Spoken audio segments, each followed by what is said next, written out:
I lied.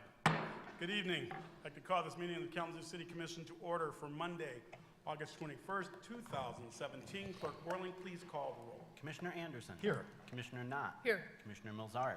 Present. Commissioner Sykes. Here. Commissioner Urban. Here. Vice Mayor Cooney. Present. Mayor Hopewell. Present. For our opening ceremony this evening, we will have an invocation by Pastor Richard Pilger of the Valley Family Church. I ask that you stand for the invocation and remain standing for the Pledge of Allegiance. Good evening, Pastor. Good evening. If you would bow your heads to prayer, please. Dear Heavenly Father, in the scriptures you have said that we should pray for those who are in positions of authority so that we might lead a quiet and peaceful life with all godliness and dignity. We recognize that you've established those very authorities to promote peace, order, and justice. With that in mind, I pray for each city official represented here tonight, and I'm asking that you would grant them wisdom to govern amid the conflicting interests and issues of our times, a sense of the welfare and true needs of the people of our community, confidence in what is good and fitting, the ability to work together in harmony even when there is honest disagreement, and personal peace in their lives and joy in the work ahead of them. I pray for the agenda set before them today, and I thank you that you give them wisdom and understanding that would result in being of benefit to those who live and work in our beloved city of Kalamazoo. In Jesus' name I pray. Amen. Amen. I pledge allegiance to the flag of the United States of America and to the republic for which it stands, one nation, under God, indivisible, with liberty and justice for all. We are now at item C, adoption of the formal agenda. Commissioners, do you have any changes to the agenda this evening? Hearing none, anyone in the audience wanting to comment on items under F, that would be items under the consent agenda, that item will need to be moved to the regular agenda. If you have such an item, please indicate at this time. Hearing none, Communications Manager Ritzma. Yeah, one item, Your Honor. Next Monday at 6 o'clock, we will be having a work session here in City Hall on the master plan and built environment, and look forward to some robust discussion on that. And so we'll see you all there. Thank you. The consent agenda, please. We have 3 items this evening. First is the approval of a change order to the contract with Hoffman Brothers Excavating Incorporated for the Gull Ransom Harrison Roundabout for the additional replacement of storm and sanitary sewer in the amount of $181,521.20. Next is the adoption of a resolution granting a payment in lieu of taxes for the VOK Limited Dividend Housing Association LLC for Village of Kalamazoo Apartments, parcel number 06-19-373-001 pursuant to section 35-4 of the Kalamazoo City Code. And finally, authorization for the city manager to sign a uniform video service local franchise agreement with CC10 LLC doing business as Charter Communications. Thank you, Manager Ritzema. Commissioners requested action as a motion to adopt the consent agenda and authorize the city manager to sign all documents on behalf of the city. Is there a motion? So Moved by Commissioner Urban, supported by Vice Mayor Cooney. Clerk Borling, please call the roll. Commissioner Knott. Yes. Commissioner Milzarek. yes. Commissioner Sykes. Yes. Commissioner Urban. Yes. Vice Mayor Cooney. Yes. Mayor Hopewell. Yes. Commissioner Anderson. Yes. Thank you, Commissioners. Motion carried. Mr. Manager, the regular agenda, please. We have 1 item. This is the adoption of a resolution to create a nonprofit corporation titled the Kalamazoo Foundation for Excellence, FFE, organized for the purpose of supporting and benefiting the operation and programs of the city of Kalamazoo. Thank you, Mr. Manager. Anyone in the audience wanting to comment on this item, please step to the podium. You'll have 4 minutes. Give us your name and whether you live within the city. I will not waste any time. Thomas Kostreva, Dr. K at WMU, and I'll be And brief. Doctor, before you Yes. continue, there is a sign-in sheet over by I the am flags. signed in. So She's signed in I'm already. for Pre-signed everybody. in. Yep, Yeah, go sure. ahead. Yep. Give 'em extra Aware of that. Address 324 North Prospect, right up the hill. And again, I'll be brief. I could go for hours on how good this looks to us. And I just want to say, I hope you do this. I hope you adopt this resolution, and we go forward and do it well. And we have a chance to do something exceptional. And of course, I know there's some controversy around it. I don't share that controversy. Go and do this very, very well. Amazing opportunity for us. Enough out of me. Thank you, sir. Next, please.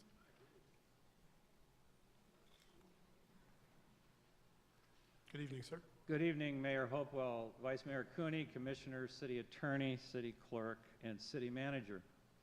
My name is Robert Sanabro. I'm here this evening in wearing several hats, but first of all, I serve as President of the United Retired Governmental Employees Organization. That's about 700 city retirees. They authorized me to speak in October. They recently authorized me to come down here and speak again.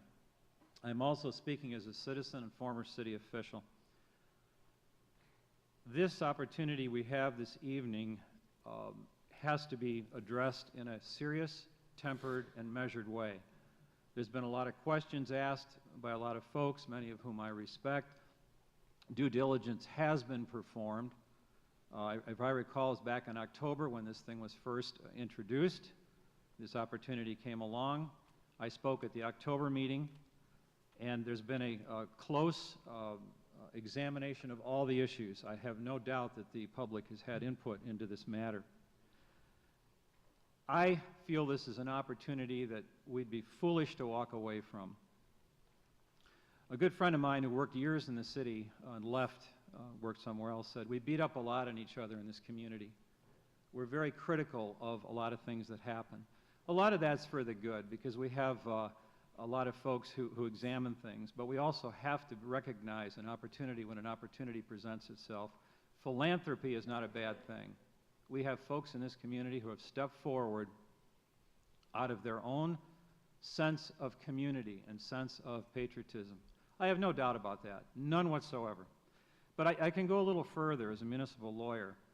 I studied for the last 2.5 weeks the bylaws and the articles of incorporation. I've had several discussions with our city attorney. I want to thank him. In both the bylaws and the articles, especially section 3.02 and section 4.11 of the bylaws, transparency is encouraged and is a must. The Open Meetings Act will apply to the nonprofit. I understand Freedom of Information Act will be applicable if permitted by law. Transparency is a must. We are, after all, stewards. You are stewards. And really, when you read the documents and you read all the negotiations, it all comes back ultimately to the City Commission. The words are close and continuous working relationship with the city. That's set forth in Article 2, capital D of the Articles in Section 4.01 of the bylaws.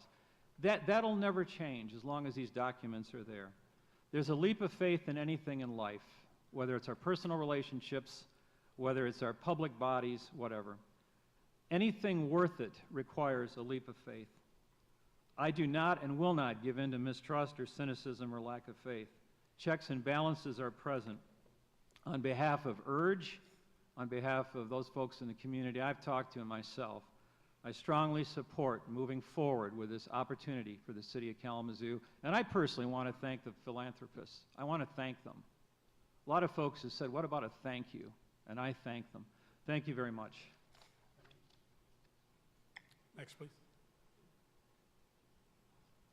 Good evening. Good evening. Eponine Garrett, resident of the City of Kalamazoo. I come up here today kind of dejected, defeated, because I know that whatever I say here today, you have made it very clear, the majority of you, that you are going to vote to pass this. So, all we asked for was transparency. We asked for wording that could be upheld in the court of law without the influence of intent. We asked to be able to follow the money. So I come here today to tell you that when you pass this, despite what we've asked, if you are able to push this through without my consent, then I would like to stand here today publicly and tell you that as a homeowner in the City of Kalamazoo, I would like to refuse any money from the foundation that would be going towards my taxes, and I would like to know what businesses accept money in the future so that I can know which venues to no longer go to and which events are accepting money, so I know which venues will no longer have my business. Thank you. Thank you, ma'am.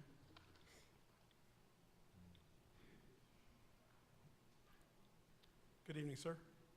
Good evening. Chris Wimhoff, 1407 Bryant Street. I think all you up there kind of know where I'm at with this. And we all know that this is going to get voted on tonight. The best chance we had was for the amendment last week, the amendment that talked about that there was going to be strings to this, and the response that because the amendment was about restricted funds, that it was all restricted because it was going to Kalamazoo.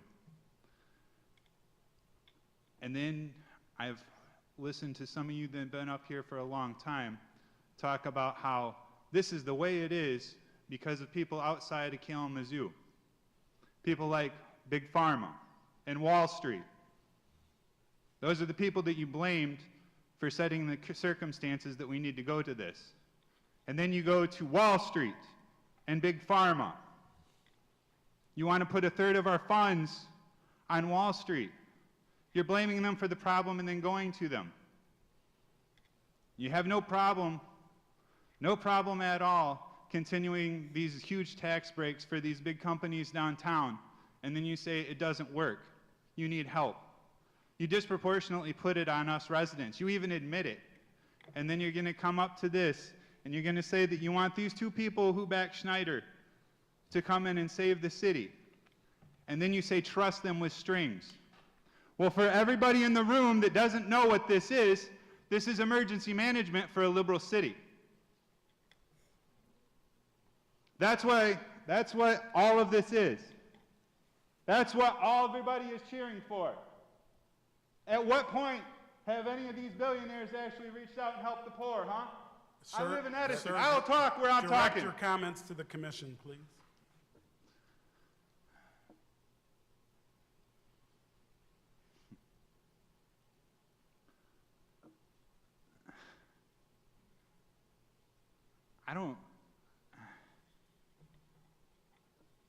You guys salute that flag?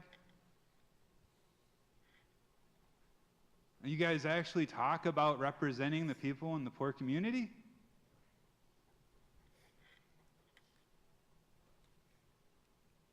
For another thing that is going to be coming, when y'all start trying to privatize our utilities, I'm calling it now. We're going to be in front of the way. And you guys go ahead and keep trusting your billionaire buddies and putting it on us. And you keep trusting your billionaire buddies and putting it on us. And all the people that make money off of it, you can cheer and you can parade all you want. I dare you. I dare you. I dare you. Spend some time in the homeless shelter that you guys have helped set up. I dare you. Walk around the neighborhood. Do it at night. Don't do it when you got all your army of cop buddies around you. See what you have set up for Kalamazoo. See what your tax breaks for the same people have set up for Kalamazoo. And see why we're pissed when you tell us to trust you. I'll see y'all on the streets. Thank you. Next, please.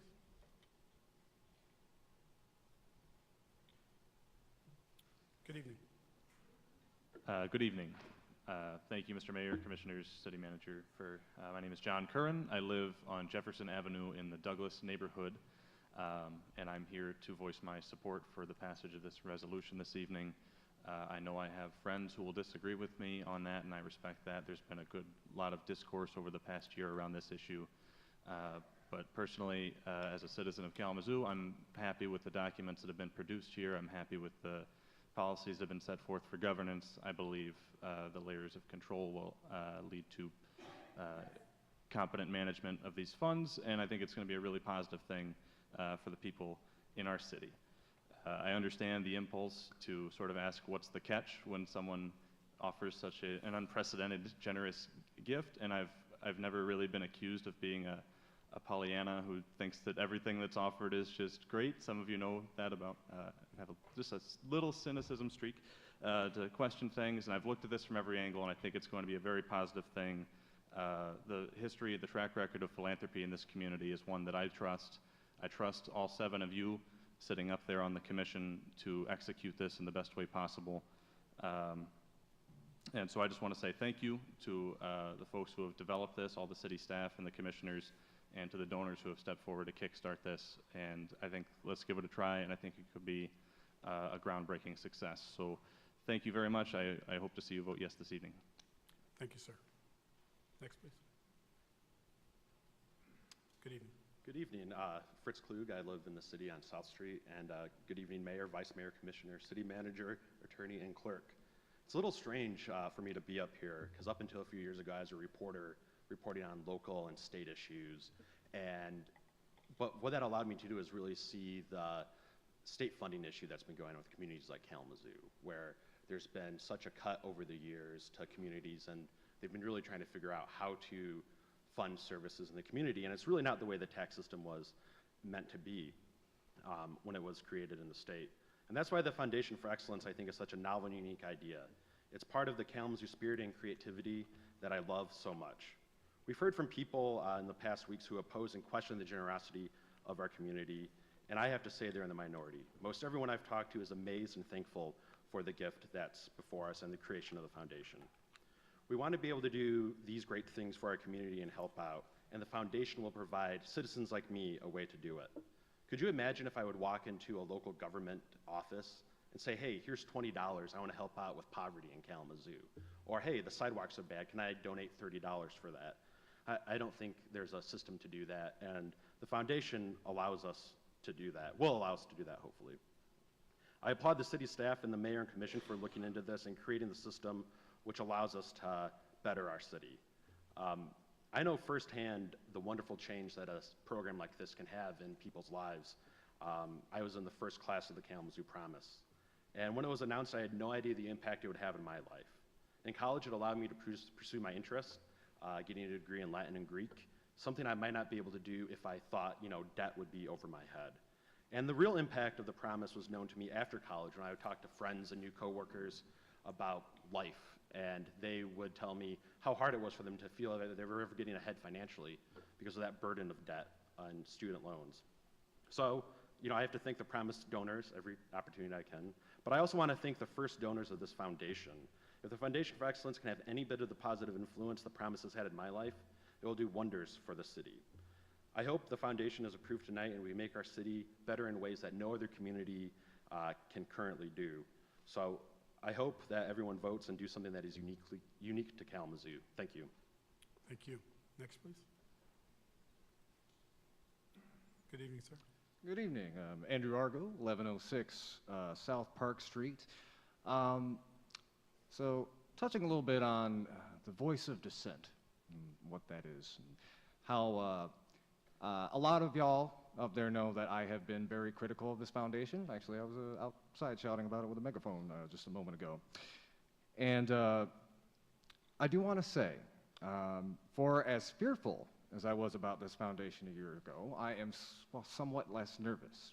And as an organizer for a group called Kalamazoo for Revolution, one of our chief duties really is to call out our elected officials. So I want to start by saying, first of all, I want to give an incredible word of thanks to both Shannon Sykes and Matt Milzarek. That you have been on the forefront of those skepticisms and criticisms of this foundation that a lot of us in the community have held. I did want to say to Urban and Knott, I disagree with your initial vote, but I do respect your pragmatism, and I think you have done a lot of good work in strengthening this, Knott, with how you made sure that there was a citizens majority on the actual foundation board, and Mr. Urban, how you put it out there that there needed to be a kind of fallback plan to reinstitute an income tax in case we ran into a problem with financial solvency somewhere down the road. I have some criticism for Anderson and Hopewell. From what I have seen over the last year, when these issues have come up, when that voice of dissent has come up, there's been some condescension, there's been some dismissal, there's been this idea that we shouldn't be so focused on these hypotheticals. And, you know, not to berate the point, but one of the main donors of this foundation was the chair of Rick Snyder's Political Action Committee, and this was during the years he came up with the emergency financial management. Chris spoke to that a little bit, but yeah, we need to make sure that there are those safeguards put into place. You know, right now, I still don't see what's in there about transparency. I know I've gotten verbal assurance from you, Mr. Mayor, but nowhere in these documents do I see this is how the citizens are going to be able to track this money and where it's coming from. Because in order for the citizens to be the watchdogs of this foundation that they need to be, that kind of information is going to need to be front and center. I also wanted to say to Mr. Cooney, I am deeply interested in your generational poverty program, and I'd very much like to talk to you about it because one of the things about the promise, and this was brought up again and again, and I myself received the Kalamazoo promise, is that with intent, there also needs to be understanding and knowledge. There's been ways that the promise has been a great success, but also a great failure. What have we done to really lift people out of poverty? What has the promise done? It has increased graduation rates, but not nearly as was originally expected, and particularly among the kind of people that I grew up with in the Edison neighborhood. That's what I'm really worried about, is making sure that this money goes to help not the wealthy individuals of this town, but the poor. And we did not get off on a good start. I'm very critical of the property tax. I think it is a disproportionate tax that helps the wealthy citizens of the city more than it does low-income people without property.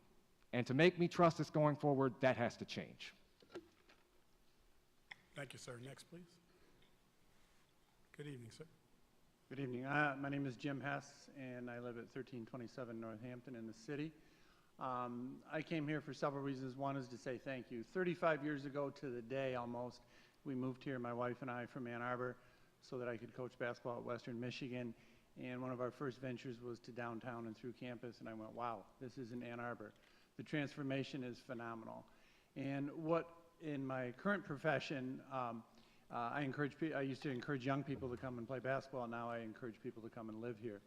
But one of the most important things that we share with people is the generosity of the people who have and what they do for others. The transformation in the Kalamazoo Public Schools, which both my children are proud graduates, and I have one son who is a beneficiary of the promise, is phenomenal. That gift it will take more than 5 years, 10 years, 20 years. I think that's when we'll see that.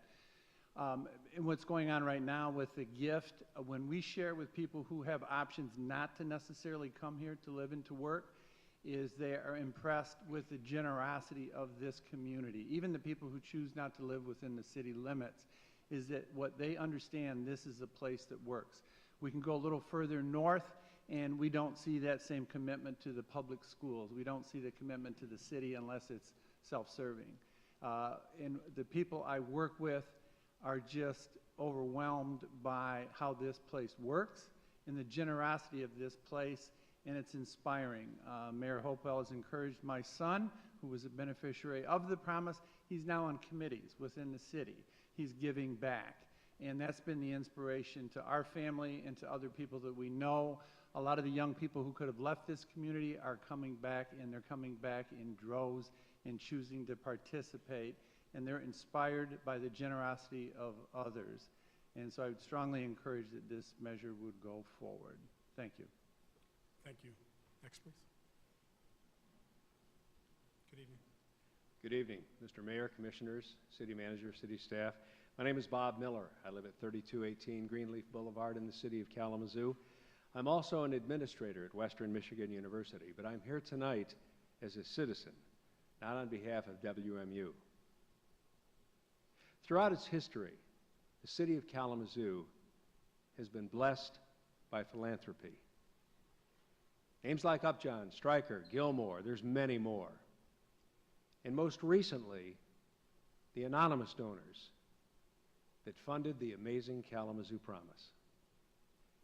Now we've had 2 other donors step up, not for their own gain, but to make Kalamazoo better. It's hard to call the money they have pledged seed money, but in fact, that's what it is. It's a start. The Foundation for Excellence needs to be supported by all of us. We need to get to that $500 million goal so it's sustainable. So I say thank you for your work, Commissioners. Thank you in particular, Mayor Hopewell, Manager Ritzema, who had the courage to bring this idea forward. I thank the donors. And I say to my fellow citizens, write a check. You can be a philanthropist too. Write a check for $10,000. Write a check for $10, but be part of it. I urge you to pass this resolution. Thank you. Thank you. Next, please. Good evening. Good evening. My name is Carl Brown. I am a resident of the Edison neighborhood. I'm an entrepreneur. I'm a downtown business owner. I'm a DDA board member, and I was a member of the Blue Ribbon Revenue Panel. And I'm here to encourage you to pass this. I'm also here to thank you for the work you've done and to thank our city for its continuing efforts to be an innovative place to live. When I worked on the Blue Ribbon Revenue Panel, we looked at a myriad of options for how to solve our city's revenue issues, how to solve for our failing property tax program. We considered an income tax that would not have just, quote unquote, helped the wealthiest who owned expensive properties, but would have actually negatively impacted much of the working middle class in our city that our city depends on. And in the face of the recommendation that that was the best path forward, this group chose not to accept that reality. This group chose to make difficult choices and chose to look for creative solutions and to say, we don't have to accept a view of the world that says we are limited by asking our citizens to go deeper into their pockets for city services that they need when our citizens are struggling. And you looked for new solutions and you found them. And I applaud you for that. These new solutions that you've brought forward, much like the Kalamazoo Promise, have created an opportunity for our city to be in the spotlight nationally and for our city to be a city that people look at and say, what's special there? Why should I consider living there? What should I consider doing in my city that they're doing in that city? And it's difficult work to be first. It's difficult work to take a new view at how government and the private sector can work together to serve citizens. We live in a time where the economy has changed dramatically in the last 30 years, more so than it has in the entire history of our country. And this body choosing to look at those changes in the economy and say we can look at changes in how the civic component of our economy works, that we can look at changes in how our government budgets work in order to best serve our citizens, is work that deserves to be applauded, and that I hope will be a historic moment for Kalamazoo, as well as a historic moment for how city government is done in this country. I will implore you in my last minute to do the additional hard work of sorting out how to manage transparency and how to make sure that our citizens can see what's happening and how to make sure that our citizens can feel a part of the process. Also, I implore our citizens to do what I've chosen to do and to be a part of that process and not just stand on the sidelines saying it should be different, but to show up and do the work to make sure it's what we want it to be. Because we're in this together and we have the opportunity to work together to come to a great outcome. And I appreciate all of you for giving us that opportunity and for staying committed to this city. Thank you. Next, please. Good evening. Good evening. My name is Andrew Grayson, and I live at 228 Douglas, just across the street from Kalamazoo College, which is where I work. I'm one of the assistant directors of admission, and so I spend most of my waking hours talking about Kalamazoo. When students are bringing their families here to look at the college, we certainly talk about why we think Kalamazoo College is a great option for them, but I always end up talking about the city of Kalamazoo also. It's very different to look at a small independent liberal arts school that's not in the middle of a cornfield or in a tiny, tiny town, but actually in a city. And families will ask a lot about what is it like to live here, what is it like to work here, why do I stay? And I think that the thing that comes up the most often is the generosity of the people who live here. For some of those people, they have resources and they choose to give, and that's where their generosity comes from. For a lot of us, it's our time and our emotional investment in this place.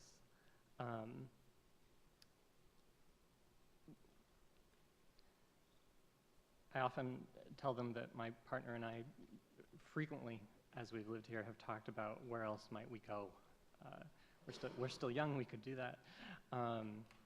And increasingly, as we get to know this city, and I've now been here since 2006, it's been 11 years, there's more and more things that make me want to stay, to make me want to put down roots, to look at buying a house, to realign our professional goals, to mean staying in Kalamazoo longer and longer.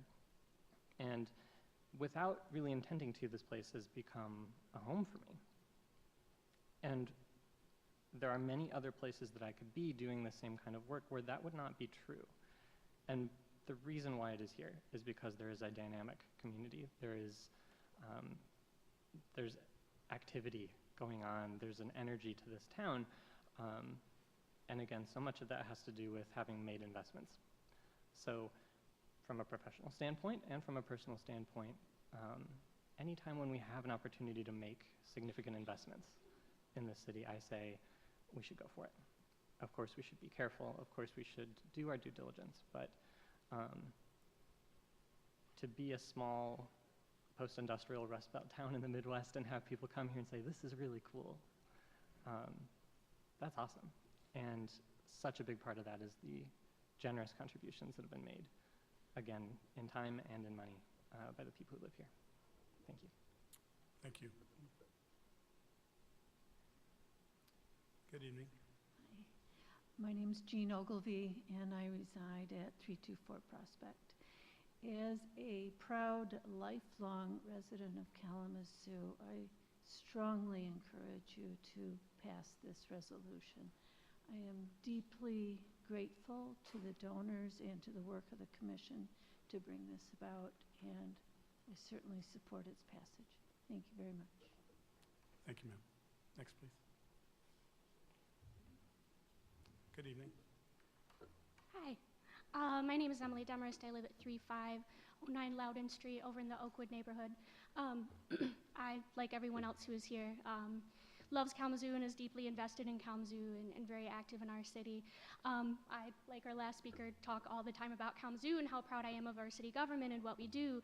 But I really have to say, this is the first time since I've lived in the city that I am genuinely, I'm very disturbed by what is about to happen.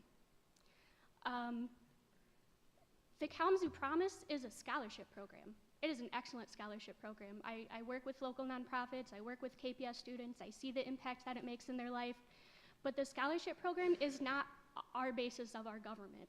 The basis of our government is taxes. The reason why we don't have taxes is because the wealthy people of our country have for decades been systematically working to reduce their tax burden for cities and for governments, and now they found another like nice sneaky way around to do that, so that we're supposed to thank you for this gift. You know what you do if you're wealthy and you care about your city? You pay your taxes. You fund initiatives for other people to pay their taxes. You don't find ways to pay the taxes you want. That's all I'm going to say about that. Thank you, ma'am. Good evening. Hello, name's Nora Getz, 323 Douglas Avenue, Kalamazoo, Michigan. First off, I'd like to thank everybody that made it out here today. It's very relieving that this many people come out to care enough of our city to show up when it counts. But I'm worried, real worried. I've gone to every recent meeting about the implementation of this foundation with specific concerns, asking for stronger language in the charter and bylaws about public records of who donates to the foundation along with how much and why, specific language on opening the foundation meetings to the public, and further citizen control in the board. After 2 edits to this document, it seems that in addressing those main concerns, it seems largely inefficient. I did find that it was able to be under FOIA request, but we really shouldn't have to FOIA the foundation every time we want to know who donates to it.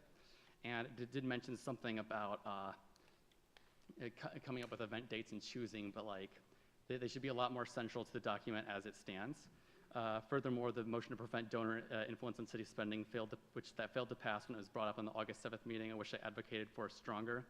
But the way this is getting pushed through is not enough time for citizen input when the drafts are out, that it's hard to understand its full implementation. And this is coming from somebody who's previously mulled over both previous versions of the document word for word for a few hours. Don't get me wrong, there's still a potential for a good within this foundation, but without these crucial reforms, the risk to have these cities sold to these shady billionaires is very real. Quite frankly, I don't think there could have been anyone shadier involved with this philanthropy project. Bill Parfett is not only the current board of the notorious Monsanto Corporation, but the former chair Rick Snyder's Super PAC, and a former leader of MPRI Research, which has a long history of animal abuse. Well, at least he had that position until it came up with the allegation, with his rape allegations, which are almost certainly true considering he fathered at least one of that woman's children. You can look it up. Bill Johnson, it seems, has a bit more circus to hide and could potentially be even more dangerous. This guy has ties to Greenleaf Trust, which had a big hand in the 2008 financial crisis, and literally lives a block away from Wall Street in New York. Our mayor and the other officials involved in this could have picked a number of different individual philanthropists to contribute to the foundation, but went straight to this dastardly duo, ready to trade our city for a couple of, well, let's call them dollar bills. What a coincidence this happens the same day our sun gets eclipsed. Now, I've been called a conspiracy theorist for pointing these things out, but everything I've said is easily verifiable realities that can be proven by a few Google searches. This isn't Alex Jones ranting about Chobani yogurt and gay frog chemicals. These threats are real, and they're out in the open. If you want to look at the political reality of any entity, all you really have to do is follow the money, and I have followed that money. It's no coincidence that this is happening in the city with the highest amount of millionaires and billionaires per capita, as well as the highest infant mortality rate in the country. After the repeal of our income tax and property tax here in Kalamazoo, it almost seems as if our city officials have made a concerted effort to make sure that the rich people of the city aren't paying their fair share of taxes, manufacturing our current financial problems we have to begin with. And we aren't going to fall for it anymore. Kalamazoo is not for sale. Thank you. Thank you. Good evening, sir. Good afternoon, good evening to you. I'm a talker, so I had to write everything down to see can I get it within the time parameters. But if I don't, I left each one of you a copy, even Chief Hadley, with the rest of what I had to say, as well as my connection. Sir, I would like to thank the City Commission for... Sir, we need your name and whether you live within Beg pardon? Need your name and whether you live within the Oh, city. I'm sorry. My name is Mr. Doris K. Chapman. And I did say Doris K. because I've had 71 years of explaining why such a name. But the morning of July 11, 2017, while parked at 225 Chevy Chase Boulevard near Winchell Elementary School. After dropping my granddaughter off at her tutoring class, the home of Mrs. Mary Helen Bowman, a 40-minute session, by the way, only. So I parked on the street to do some paperwork while I waited for the tutoring session was over. And while I was parked, it was in a position where I could see the side door where she went in. When she come out, we readily can see each other. Within 10 minutes, as I was parked there, beautiful morning. Sir, I'm going to interrupt you. Okay. This is specifically regarding the Foundation for Excellence. There'll be general citizens. My hearing comment. looked up. This is specifically regarding the Foundation for Excellence, this item. There'll be another opportunity further in the agenda for general comments. No, not here? Not, So no. I'm all done? You can come back at item, it's item L. Well, I wasn't familiar with it. That's okay. No, that's all right. When do I come back? Item L, I'll call for citizens' later this comments. meeting. Yes, I'm ma'am. so Yes, sir. sorry. Like I said, Oh, I'm no, not that's familiar okay. with the agenda. It's okay, no worries.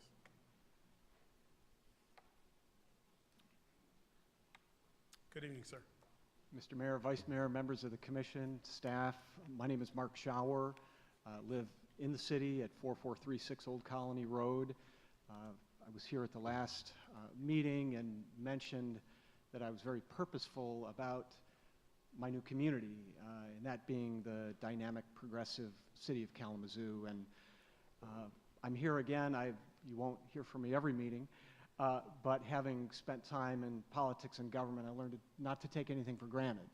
And I was aware that you were going to be voting on the creation of the Foundation for Excellence, so I wanted to come and again express my enthusiastic support for passage of that resolution tonight.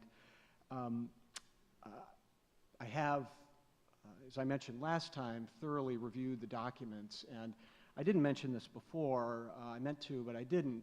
Having served in the nonprofit sector, served on boards, very familiar with foundations and philanthropy, and reviewed the documents, I am convinced that as the elected representatives of the citizens, the residents of Kalamazoo, you do have broad authority over this foundation and ultimate authority over expenditure of the resources from the foundation. So I think the public needs to understand that you are our elected representatives and you have that authority and responsibility. I would like to thank the donors, the seed money donors of the foundation, and it's good to see them here in this community, in this room this evening. And I also want to thank them in advance for the additional dollars that they're going to raise for this foundation. In my view, like the Kalamazoo Promise, this Foundation for Excellence is another creative solution that makes Kalamazoo, the city of Kalamazoo, great. It will allow us to address some very difficult challenges, some very intractable challenges like intergenerational poverty and inequities that exist in the community. But this foundation will also, like the Kalamazoo Promise, will make Kalamazoo a model, really, candidly, the envy of many other communities in this state and in our country, and will be another magnet to draw people, businesses, and jobs to the city of Kalamazoo for people who need them. So I'm here to ask for your support tonight, and I urge approval of the resolution. Thank you. Thank you. Next, please. Good evening, ma'am. Good evening. My name is Maddie Jordan Woods. I live at 902 West Patterson. I pay taxes for 902 West Patterson and 2 other properties. I have been working in the nonprofit field for 30 years. And as a child, my mother in Chicago, she made me go to the marches. She said that if you want to make your neighborhood a better place, then you have to work on it. You can't stand on the sidelines and talk about it.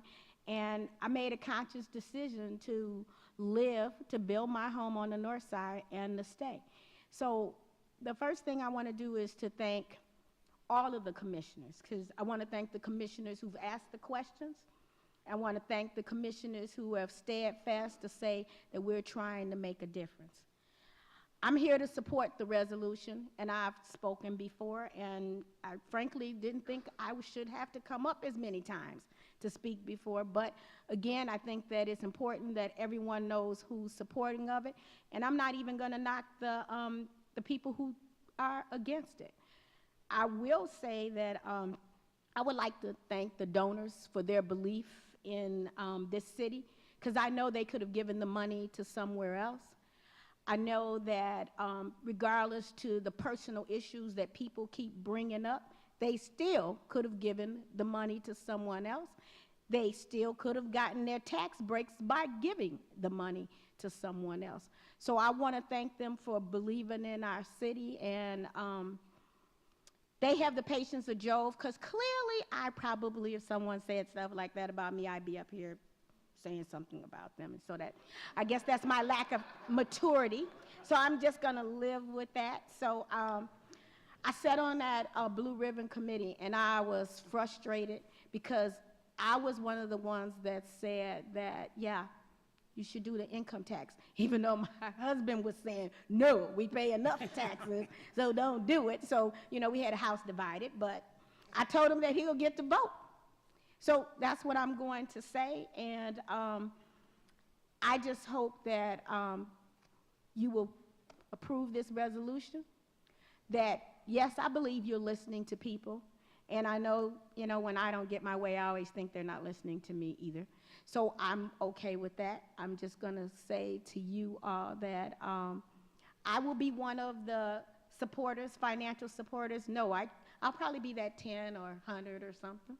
But regardless to if our neighborhood gets a dime, because a couple times people have talked about they believe that, you know, the north side won't get any money.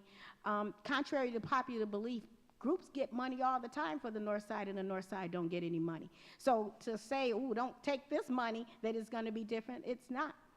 I'm going to keep working to make my neighborhood a better place. I love this city. I know everyone, even the ones that hate what you're getting ready to do, or hopefully you'll get ready to do, that we love the city. And so want to thank you for being patient, and thank you for allowing me to speak my piece. Bye. Thank you, ma'am. Next, please. Good evening. Good evening.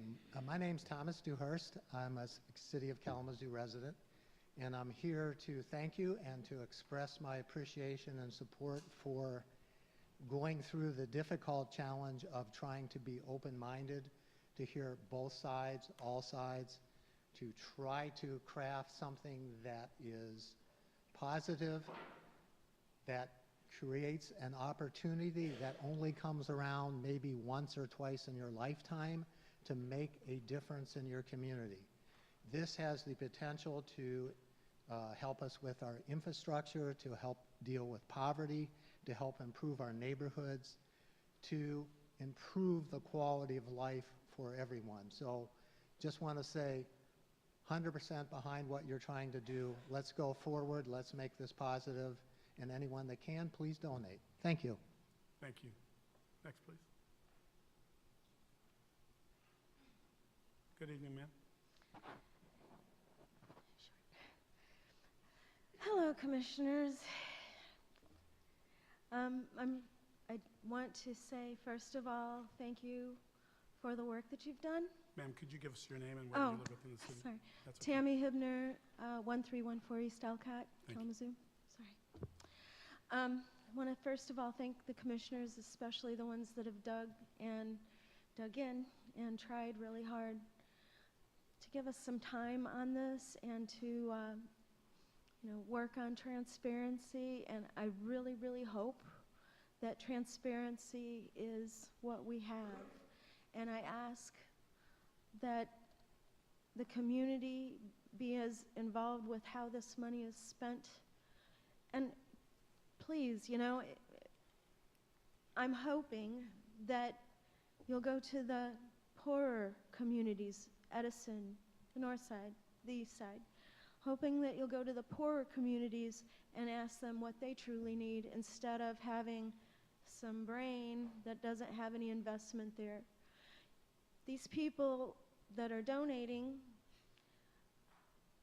as long as they're going to own us, I hope that they have some compassion for the poorest of us. Have compassion for those of us that make $15,000 or less a year. And understand that when our taxes go up, our utilities are privatized and they go up, hopefully I can go to these guys and say, hey, is your foundation going to help me? I have a daughter with special needs, and every experience I've had with bureaucracy has been heartbreakingly difficult. And you get passed from one person to another person to another person. And I'm praying and hoping that this money will open up channels so that we don't have to stress out when we need help. I'm not convinced that this is without strings. I'm not convinced that these people aren't going to benefit greatly financially from doing this, because I really think that that's probably the only reason that they're doing this. I have a hard time believing that it's out of the kindness and the goodness of their hearts. But maybe a sliver of it is. And if it is, I'm praying and hoping for the compassion of the donors and the compassion of the committees and the compassion of this commission. And I pray and hope that your constitutional mantle is not diminished by these strings. I'm hoping and praying that you will stand up still if things don't look right and the foundation is sending money and people are still suffering. I'm hoping and praying that you all will stand up and say, you know, we like the foundation, but you're not serving the least of these. And the least of these is who we're called to serve, okay? So, praying for your further wisdom and further strength going forward. And I pray for, Kalamazoo being a blessing. Kalamazoo is a blessing. I love this city. I loved being behind the museum today, looking at the eclipse. I love this community. We could have used some food trucks out there, by the way, Mr. Mayor. But anyway, it's a beautiful city, and we've got a lot going for us. And I just really pray and hope that we keep this fair and serve us, the little. Thank you, ma'am. Next, please. Good evening, sir. Good evening, Mr. Mayor, City Manager, Commissioners. I'm Vaughn Washington Jr., 229 Dernis Court. A lot of mention has been made tonight about the Kalamazoo Promise. Most people can remember where they were when something very tragic happened in their lives or in our country. On any given day, I talk to someone that remembers where they were in 2005 when the Kalamazoo Promise was announced. One of the key parts of the Kalamazoo Promise and its 10-year life cycle to this point, and its $100 million that has been invested in students of all levels, is that it's universal. It covers everyone. It has very few pieces of paper that are involved with getting the scholarship. It's trying to see how many people they can get in as opposed to keep out. It's mentioned that the Kalamazoo Promise is a scholarship program. As a longtime educator and many years at Kalamazoo Central High School and in this community, I have to disagree that it is not just a scholarship program. And many of you and others in this room know the passion behind when I say that it is a vehicle for community transformation. Now, people will take that for whatever they want, whatever that transformation looks like. To me, an education is a way to give a person an opportunity to live out whatever it is they think success looks like in this world. Now, this is very, very difficult for many. But where are you without it?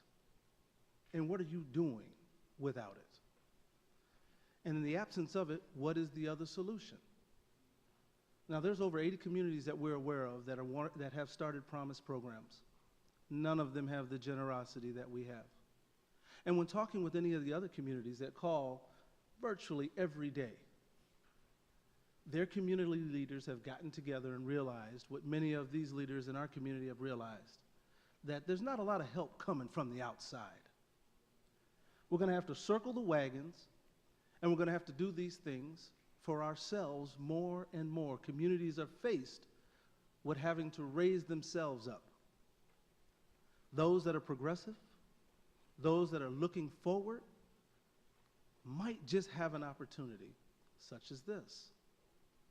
Those who are waiting and laying blame on others and hoping for a rescue are going to be in trouble. The communities that call us any given day aren't calling us because it's just neat to send kids to school. That's not why they're calling. They're calling because they're trying to save their communities. They're trying to help residents stay and want to be in their communities, live, work, play in their communities. It can happen that there are good people. It's happened, and the donors to this point for the Kalamazoo Promise are anonymous. Now, many people in this room think they can come up and list off everybody who's involved. They've been doing it for 10 years, but they do not know. And they remain anonymous. We have to give credit where credit's due, and we have to try to make sure that this community is looking forward. In this whole proposition, it is you, the elected officials, that are given the trust. Should this move forward, the trust is placed in you, and we appreciate the leadership that's involved with it. Thank you. Thank you, sir. Anyone else wanting to address this item? Good evening, sir. Good evening. Chris Mba, resident. And it's been a long time since I've been back here. It's good to see your faces.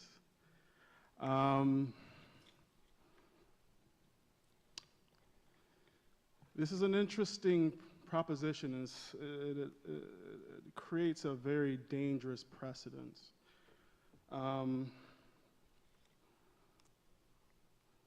We've seen nonprofit executives. We've got a whole full room of them. I'm sure some of you commissioners rarely see a room this full. And we've got some politicians here today. I think many of you are familiar with Compact. Of course, I'm sure Mr. Parfit is also familiar with Compact, as many of you have received campaign donations from Compact, of which Mr. Parfit is a large donor. And so I'm sure you politicians, we had a previous speaker here who ran for governor, who are familiar that donors influence politicians through their donations. And we also are familiar that Mr. Parfit is the chair of Governor Snyder's super PAC, of which we know he influences the governor through his donations. And so we're talking about influence here. At the very heart of this conversation we're having today, we're talking about the influence of large donors in politics, in government, in quality of life in this country, all right? When I came to this country at the age of 11, you know what I heard about America? That it was great. It is this place where you can leave whatever persecution, whatever corruption that exists in wherever you came from, and find a place that upstands and upholds checks and balances. But where are the checks and balances when influence can be bought? And I'm sorry, Mr. Miller, I don't have $10,000. Could you spot me? Maybe these commissioners will hear me today. But I don't have $10,000 to put in any of your campaign finances today. I wish that I could. Maybe you guys would listen to me, because here I am again.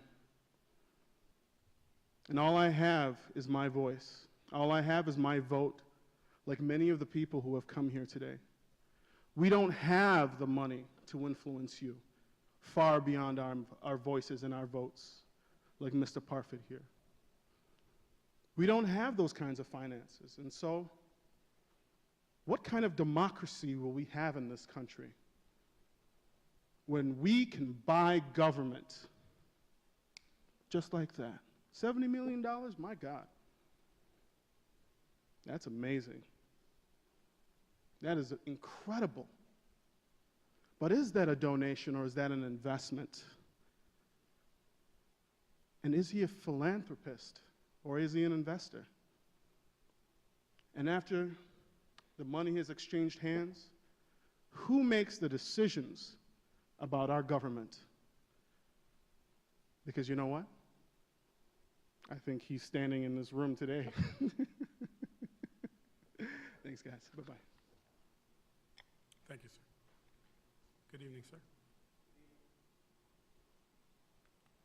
Commissioners, Mayor, City Attorney, City Clerk, City Manager. My name is Bruce Merchant. I live at 2505 Waite Avenue. Been up here often, wearing different hat. Worked for the city for a number of years and know what tight budgets are like. I know what having to do more with less means, and I can probably comment on several other initiatives we had throughout the years to try to stretch what we had. And that was good work. We did good work. We tried to do with what we had. And we got an opportunity in front of us that's real easy to throw stones at. It's real easy to say there's not enough, or where's the oversight. I've read the documents with an eye probably of not many have, but I appreciate the effort that went into getting the documents. You've done a lot of hard work. The city attorney's done a lot of hard work. I appreciate that. I think we have an opportunity ahead of us that can provide a lot for this community. Is it the answer? Is it the thing that's going to push us over the edge, whatever that means? I don't think so. I think it's a piece of the puzzle. I don't think it solves generational poverty. I don't think it solves some of the other problems, even infrastructure problems we will continue to have in the future. But it's a piece of the puzzle. It's one more building block we can use to help this community. I lived outside this community for a couple years, and I chose to move back, not to the area, but to the city. And I did that on purpose because I like what's happening here. And I want to continue to see what's happening here. I want to continue to be involved. I support this. There's a lot of hard work to do. There's a tremendous amount of work to do left. There's a lot of oversight. You've got a lot of work to do as elected officials. It's not an easy job. I don't envy you that. But that doesn't mean you don't roll up your sleeves and keep doing the work. And I think it's a wonderful opportunity we have as a community. And I would urge you, as a citizen and a proud former employee of this organization, to pass this resolution. Thank you. Thank you, sir. Next, please. Good evening, sir. My name is Daniel May, and I've been a proud resident of Kalamazoo for the last 8 years. One of the reasons why I decided to step up instead of sitting in the back was when we were having commentary about the donors and their character. I can attest in my own witness here in the city with going to the school at Western Michigan University and being a Greenleaf Scholarship holder. Before I received that scholarship on behalf of one of the donors, I had visited every office on campus telling them that I did not want to drop out because I did not have funds. I waited till the last day of the semester before I was able to pay my bill due to the generous donation of the Greenleaf Scholarship, a scholarship that was directed towards minorities in the community. Now, when they were saying that, hey, we don't know what strings are attached, there has been no strings attached. I'm a proud representation of the struggle that an individual goes through college in order to succeed in this community, and now work as a financial manager here in this town. So while I cannot attest to the donors' political views, but I can say as far as their generosity and what that has personally done towards my life and my success as an adult and as a professional, I can say that I fully support everything that he has done for me personally and better in my life. Thank you, sir. Anyone else wanting to address the commission on this item? Seeing no one, commissioners, the requested action is a motion to adopt the resolution and authorize the mayor and city manager to sign and file all documents necessary to create and give effect to the Incorporated FFE Foundation for Excellence. Is there a motion? So moved. Moved by Vice Mayor Cooney, supported by Commissioner Urban.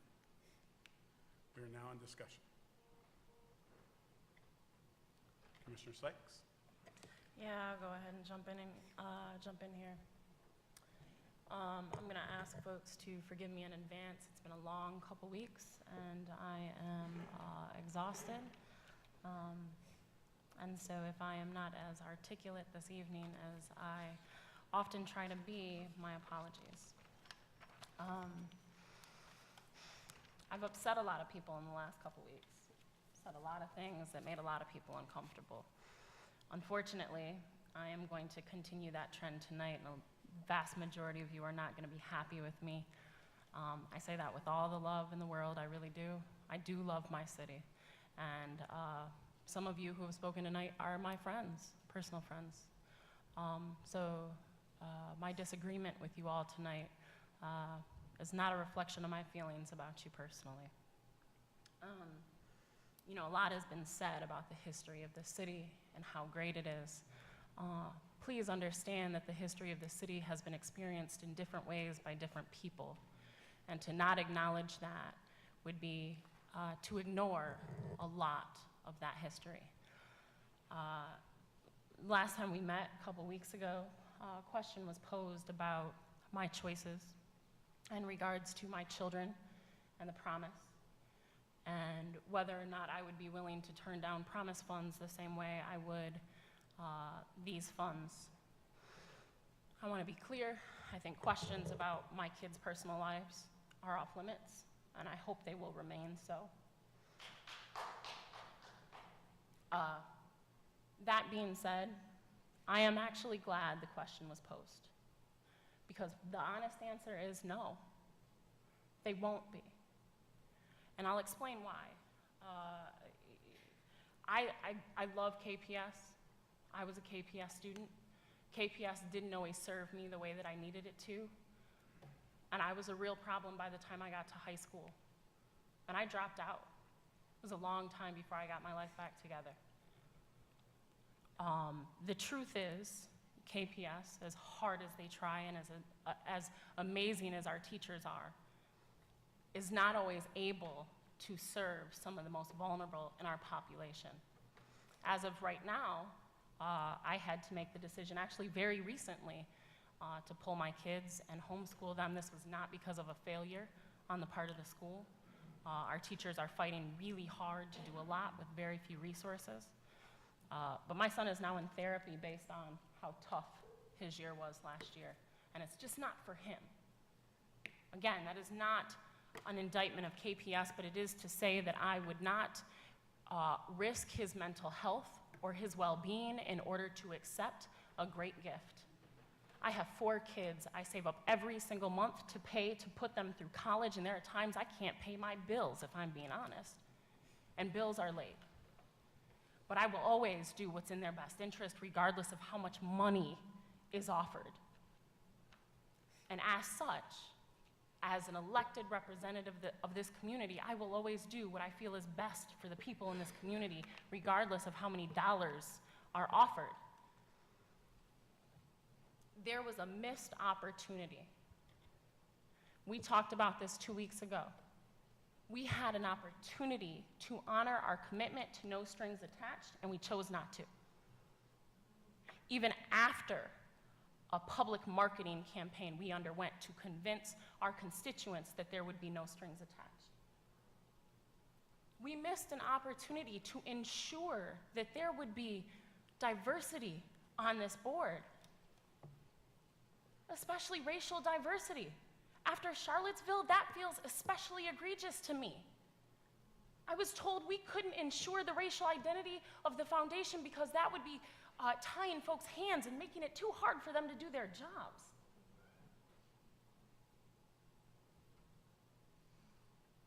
There's a problem there. I wanted to support this. But we missed a lot of opportunities. I have to also say, again, all the love in the world, the privilege in this room is glaring. It is glaring. And the truth is, the vast majority of you sitting in this room do not have to worry about the hypotheticals, because you are not the ones who will be left out should somebody be left out. And so I am glad people are feeling good tonight. I know that when I'm done talking, we'll go back to being very celebratory and talk about how wonderful this is, and then it'll pass undoubtedly. But please, when you go home, reflect on that, and then continue to show up in these numbers when we're talking about things that impact the least of us and the most vulnerable in our community when nobody is in this room. Another thing I'm going to say is there are some people in this room, we talked about trust, who have not been fair to some of the people calling out some of the issues with this foundation. There are a couple of you that I feel very strongly owe Commissioner Milzarek specifically an apology for calling him a liar, only to find out the things that he was saying was true. There's a lot to be clear about. I have also personally witnessed on this commission, in the community, nonprofits, businesses, leave out and discount the most vulnerable. We've done it up here with some of our votes.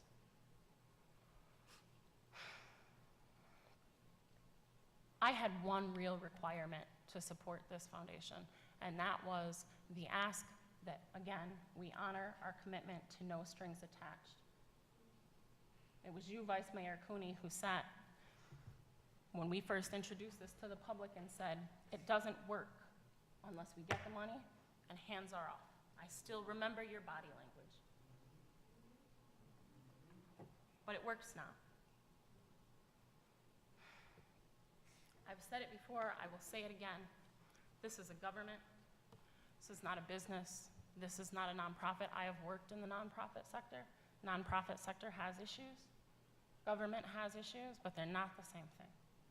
And I do not believe they should be run the same way, and that is because the amount of money you give should not give you the position and power to influence decisions in government.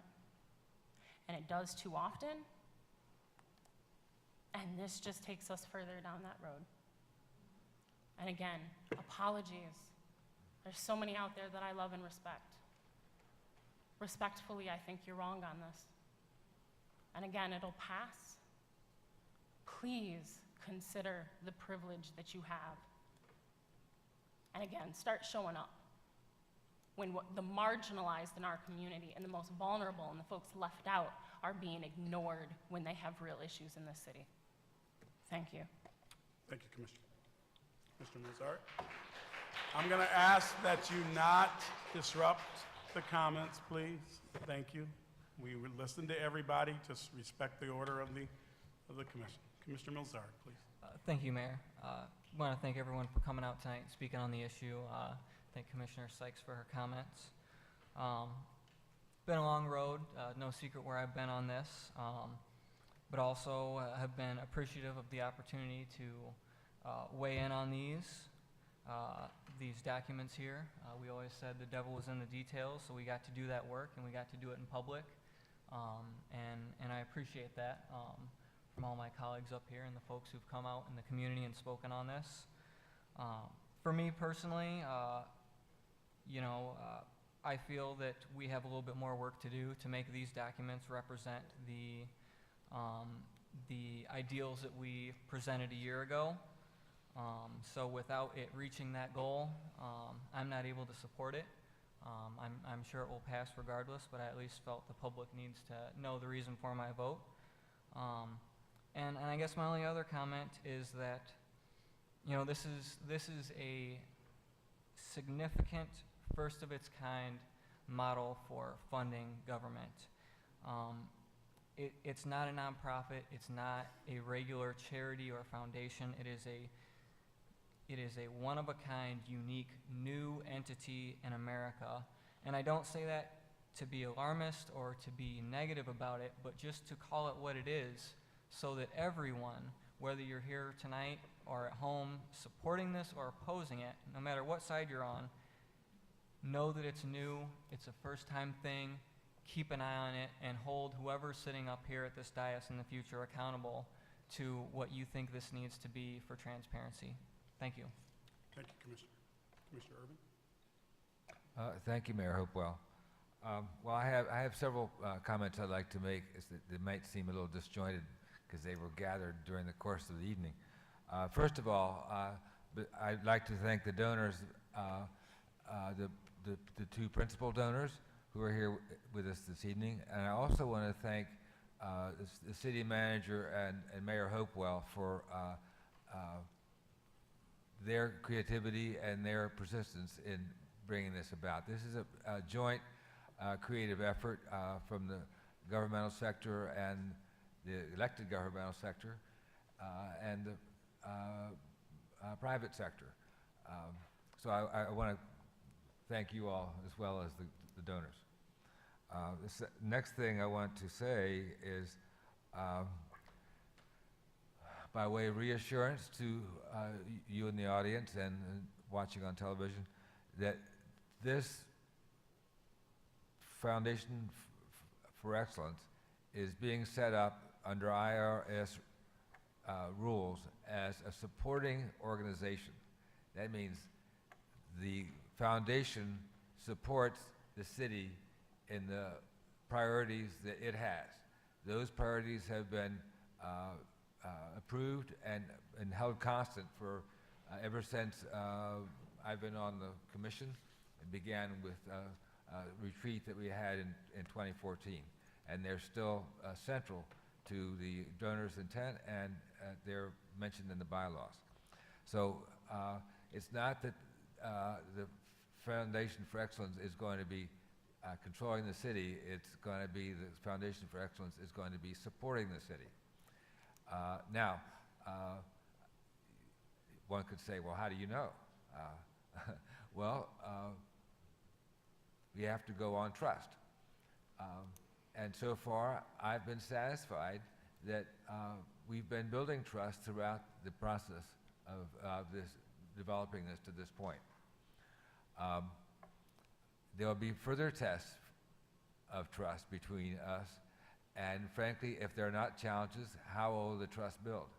So we have, every time there's a challenge that faces the city and the foundation as we develop this and as it goes forward, we'll have opportunities to strengthen that trust. Think about when the Constitution of the United States was first ratified. There was no assurance how that was really going to end up manifesting. Fortunately, in the first 4 years of our United States, it was these United States at that time, it wasn't this United States. We had a very capable and self-effacing, non-personally ambitious first president. And many of the practices and policies and norms for our government were set in those first 4 years. We're going to have the opportunity in the next few years to be shaping and making and fleshing out these documents.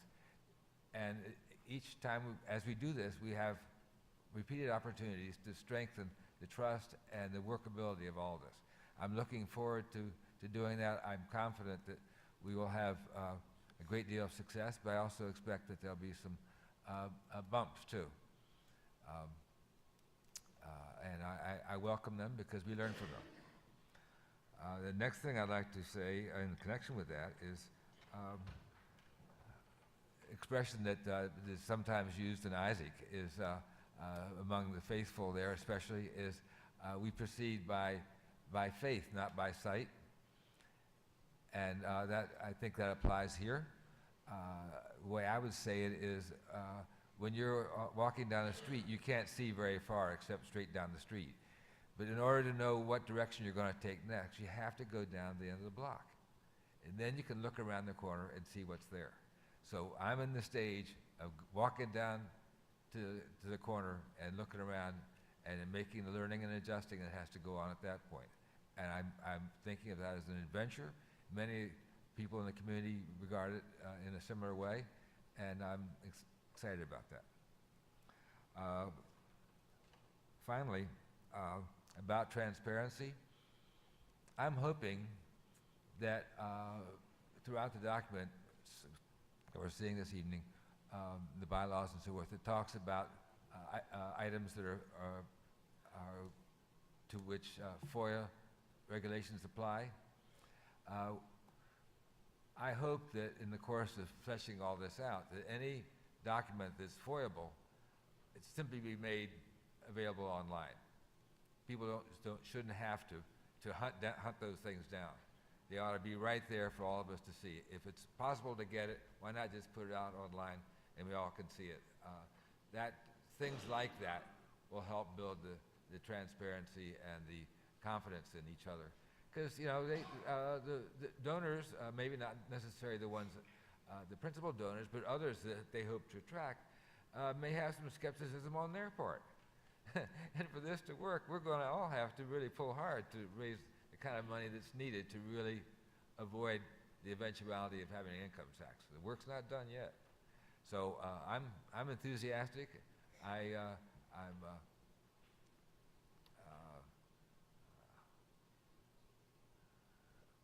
eager, but I'm not naive either. With that, I'm really eager to vote yes on this. So I hope I didn't take too much time. Thank you, Commissioner Urban. Commissioner Knapp. Thank you, Mr. Mayor. I'm going to start off tonight with a quote that I believe I shared with all of you about a year ago. What the poor need is not charity, but capital, not caseworkers, but co-workers. And what the rich need is a wise, honorable, and just way of disinvesting themselves of their overabundance. This quote was stated by Miller Fuller. He's the founder of Habitat for Humanity. I think that this quote resonates with me for two reasons. One is I have a graduate degree, a recent degree in philanthropy. And secondly is because I began my career over 20 years ago in the community development field, first at the Vine Neighborhood Association, and then I spent 8 years at the Local Initiative Support Corporation, also known as LISC, whose mission is to rebuild neighborhoods. And as a very young adult, when I was still learning what I wanted to do with my life, I was made aware of the opportunities when you invest in the built environment, what it does to a community. During my time at LISC, we helped partner with dozens of organizations to create affordable housing, not only for low-income individuals in our urban neighborhoods, but also outside of the urban core in neighborhoods that were closer to jobs and closer to public transportation. We built housing to help folks with disabilities. We partnered with the Edison Neighborhood Association to remove the adult businesses from the middle of Portage Street. And today we have the Inside Out project, we have Pho on the Block, and other private development projects that have spurred because of that original nonprofit investment of capital. We worked with Maddie Jordan, who was here tonight, and the Northside Association for Community Development to build a grocery store on North Park Street. And that is a go-to piece of property for all of the city of Kalamazoo, and again, it spurred private development. So I guess what I'm here to say is I think that this opportunity tonight affords us the ability to be bigger and bolder in our approach to moving Kalamazoo forward. And as you've heard me say many, many times, I am a champion of the built environment. I think that the built environment is our ticket to improving not only our community as a whole, but meeting that Imagine Kalamazoo strategic priority of shared prosperity, which is so near and dear to Vice Mayor Cooney. Again, I believe the built environment is going to help our individuals and families here in Kalamazoo, and the FFE will help us leverage those resources, giving us that extra boost to do great by the city of Kalamazoo. Thank you. Thank you, Commissioner.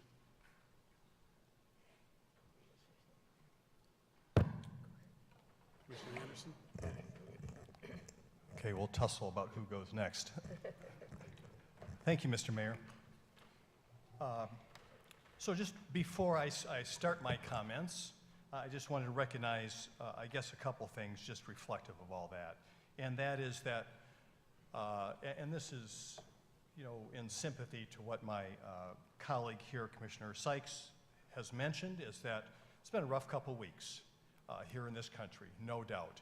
And some of us are going to feel the depth of the crisis of principle that I think has been evident more deeply, perhaps, than other folks here in this country.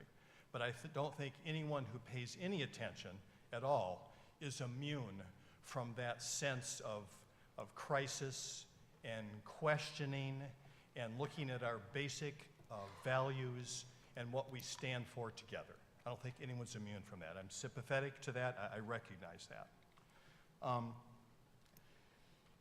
So that has certainly, I think, heightened this fact that there's been a phenomenon which I think has been ever increasing, perhaps even more.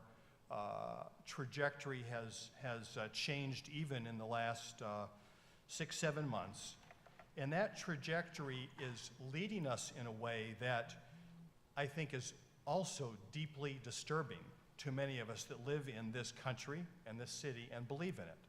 And that trajectory is a trajectory of distrust and a trajectory of personalized attacks and a trajectory where we don't feel like perhaps we can disagree about an individual topic, but still be in agreement about the big picture that we have together for how we live together. And it's getting, it's unfortunate if we can't have those disagreements and still lock arms and move together, even if it is with some modest distaste for the person we may be locking arms with. I get that. But if we're going to be successful, it's got to be together. That is a fact. And I can say this, is that sometimes for me, and I think for anyone, there is a immutable fact that in times of crisis, and in times of crisis where you are reminded that there are still challenges that we have together as a community of people living in this country, still long-time challenges that we are reminded of when the crisis comes forward, and reminded that there is still serious work to do, hard work to do, painful work to do. Sometimes the immediate crisis makes you think about the long-term crisis, the hundreds of years crisis, and it can lead to a bit of despondency, to tell you the truth, a bit of exhaustion, a bit of how can we possibly move forward. And in those times, I feel like the primary antidote for that is hope. Hope, pure and simple hope. And hope can come from many, many things, but hope in a time of crisis can be what gets you up in the morning, what makes you sit through horribly long committee meetings, which allows you to work with your neighbors to make your block better and argue with someone who may have a different opinion from you. As long as you have that hope and you believe in the ideal of the principles that we have, an ideal not always that comes to fruition, but an ideal that we believe together. So, hope. It is, on a slightly different note, for however we feel about this particular topic tonight, I think none of us here are going to forget this day, August 21st. And one of the big things that's going to help us remember this day is this unbelievable cosmic phenomenon that happened just a few hours ago. Unbelievable. Might be something that is going to be a once-in-a-lifetime experience for a lot of people. And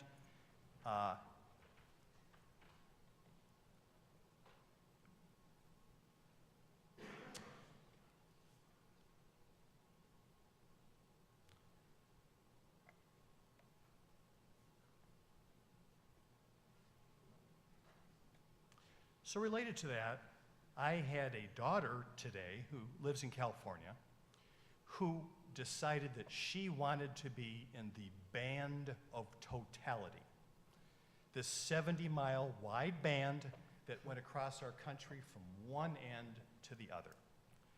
And she made that decision, unfortunately, just a couple weeks ago, and found out that literally every airline ticket, every hotel, anywhere close to this band across the country, you couldn't get there.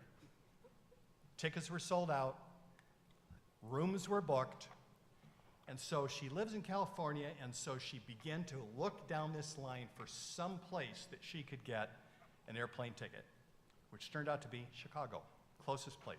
Portland can't get there. Any place seemingly on the West Coast. So she flew to Chicago and drove south on roads that were so packed, heading for southern Illinois, that reminded her of the place she lives, LA.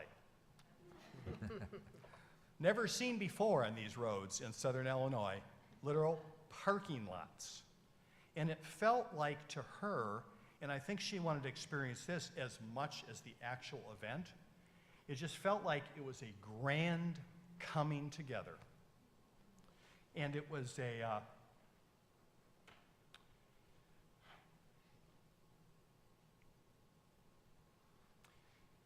an opportunity for a group of people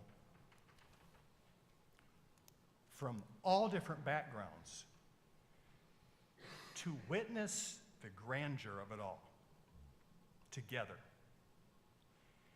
And as she got closer and closer and stopped at stores, shelves wiped clean. And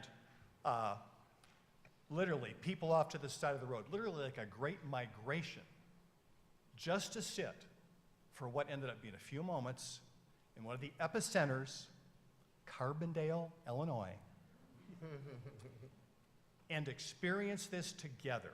People sitting on their cars, in the street, in parking lots, where they were selling places to park, by the way, for this event, and experience together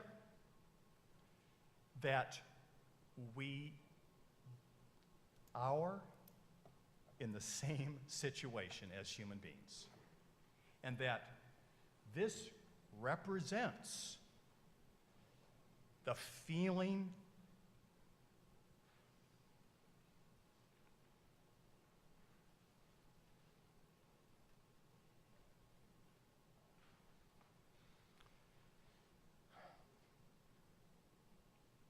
that we want to have for each other every day. So I am calling this day will pass, more days will come, more opportunities will be there, but I'm saying this is our, English majors check this, I'm not sure, this is our Eclipsean moment here in Kalamazoo.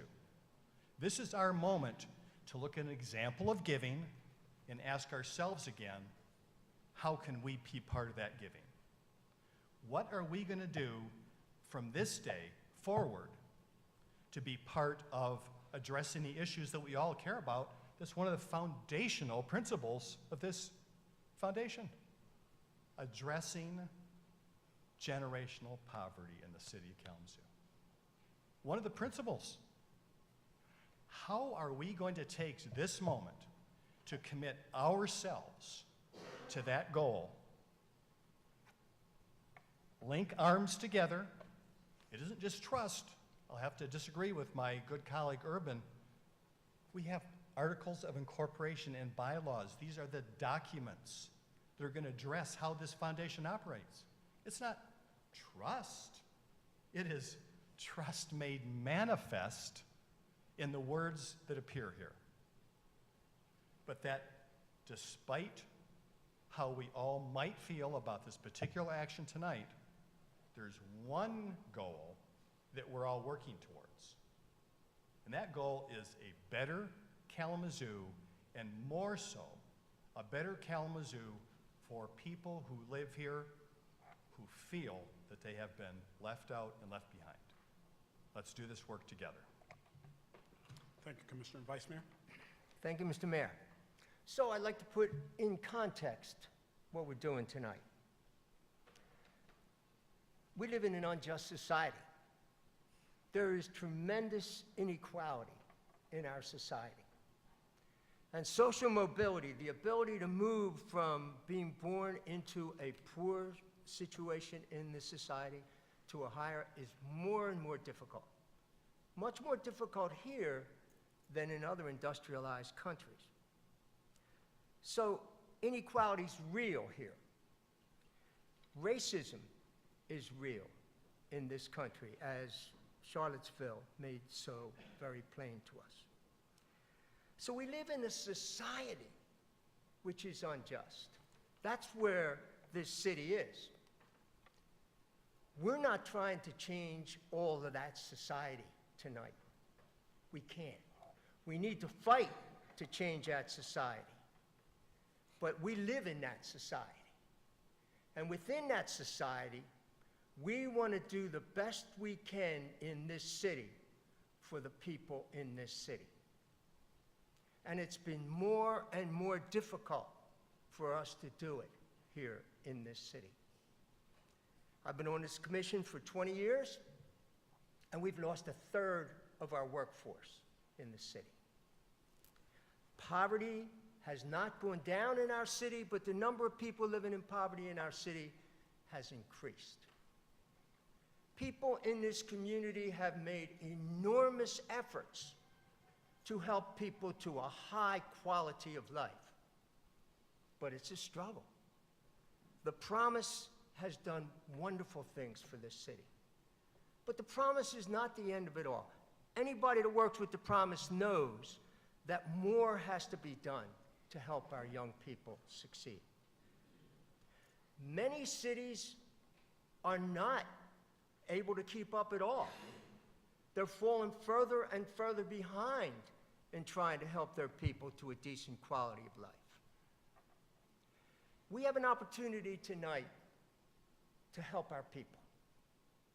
We have an opportunity to fill in some of the gaps that we face in this city.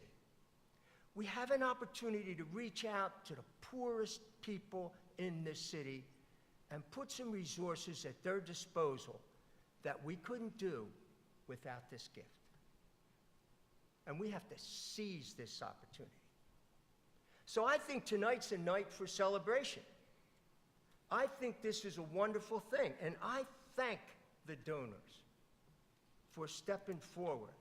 I thank our mayor, I thank our city manager for taking this initiative and fighting for this. I thank our city attorney for the tremendously hard work that he has done in trying to put this together.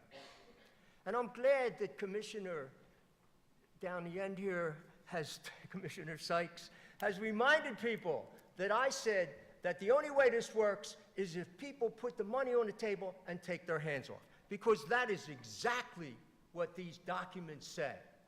Because there's not a dollar of this money can be spent without the elected officials in the city agreeing to make that happen. So I thank everybody that was involved, and I celebrate the goodness of this city. And I look forward, because not only do we get this resource, now we have the challenge of making it work. And that's what we're going to be working for in the days to come. Thank you, Vice Mayor. A couple quick things. Mr. Attorney, can you tell me or tell us in regards to donations to the foundation, what has to be made public related to those donations, please? As I understand IRS regulations, there is an obligation to report donations of $5,000 or more, and so that would have to be reported to the IRS, and that would be a public record. And can you also explain one more time for the community in regards to the expenditures of these dollars, what initiates the opportunity to invest, the foundation to invest in our city? It is a partnership of sorts between the city, and when I say the city, it's the city administration and the city commission, along with the foundation board. They are the ones that they are a check to make sure that although they are a support organization, they have to be somewhat active, because if they were just a passive organization that just raised money, that would create a tax problem. So they have to have some actual obligation to, if you will, vet the programs, but ultimately it's the call of the city commission and the city administration saying, here's how we want to proceed. These are dollars that are going to be spent consistent with the documents that have formed the foundation.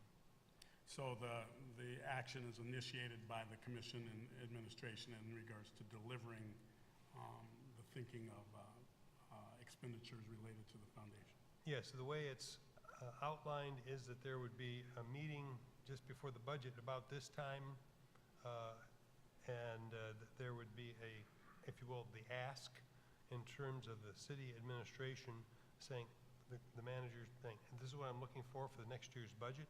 This is where I'd like the money spent in terms of whether it's capital improvements, addressing aspirational projects, and of course the keeping the millage rate to 12. Those would be the asks for the money, and that would be then authorized by the foundation board. And part of that work, or all of this work, has to be based certainly in our budgeting process, which is a public process, certainly in our Imagine Kalamazoo work or our visioning work. It may not be Imagine Kalamazoo in the future.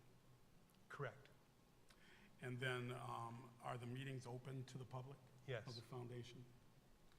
And the members of the foundation board, we've made some adjustments in what was proposed earlier based on comments we received. Yes. And we have a partner in this work, the Community Foundation, that will be one of our partners in how this board is placed. Well, the Community Foundation, as an example, we are anticipating it being the Community Foundation, but it doesn't necessarily have to be. And one of the key principles was around generational poverty and alleviation of such. Yes. Thank you for that. Let me, my comments, I'm going to try to go through this quick. First, I want to thank the city manager and our city attorney. Here's the interesting thing. These two gentlemen have been working in city governments for years. They've worked hard to be the voice of an administration or the voice of the law. And sometimes Clyde drives me crazy with his wanting to be balanced and all of that. You know, I can go, oh, let's go, and no, you can't do that. We have a city manager that I always wonder if he has an ego at all. And now I know his wife is in the audience. She will probably say that he does. I'm still struggling to find that. When he approached me about this possibility of doing something different, he wasn't sitting there thinking, well, how can I give somebody influence over our city? He's been working hard every single day to try to find a path forward and has done a great job on many of the significant challenges that we have. And knows that there's still plenty of work to do because we talk about it every single week as we take our walking meetings throughout this community. And so when he said this to me, I thought, this sounds like in Kalamazoo that we can certainly move this into an area of a discussion with those that have means in this community.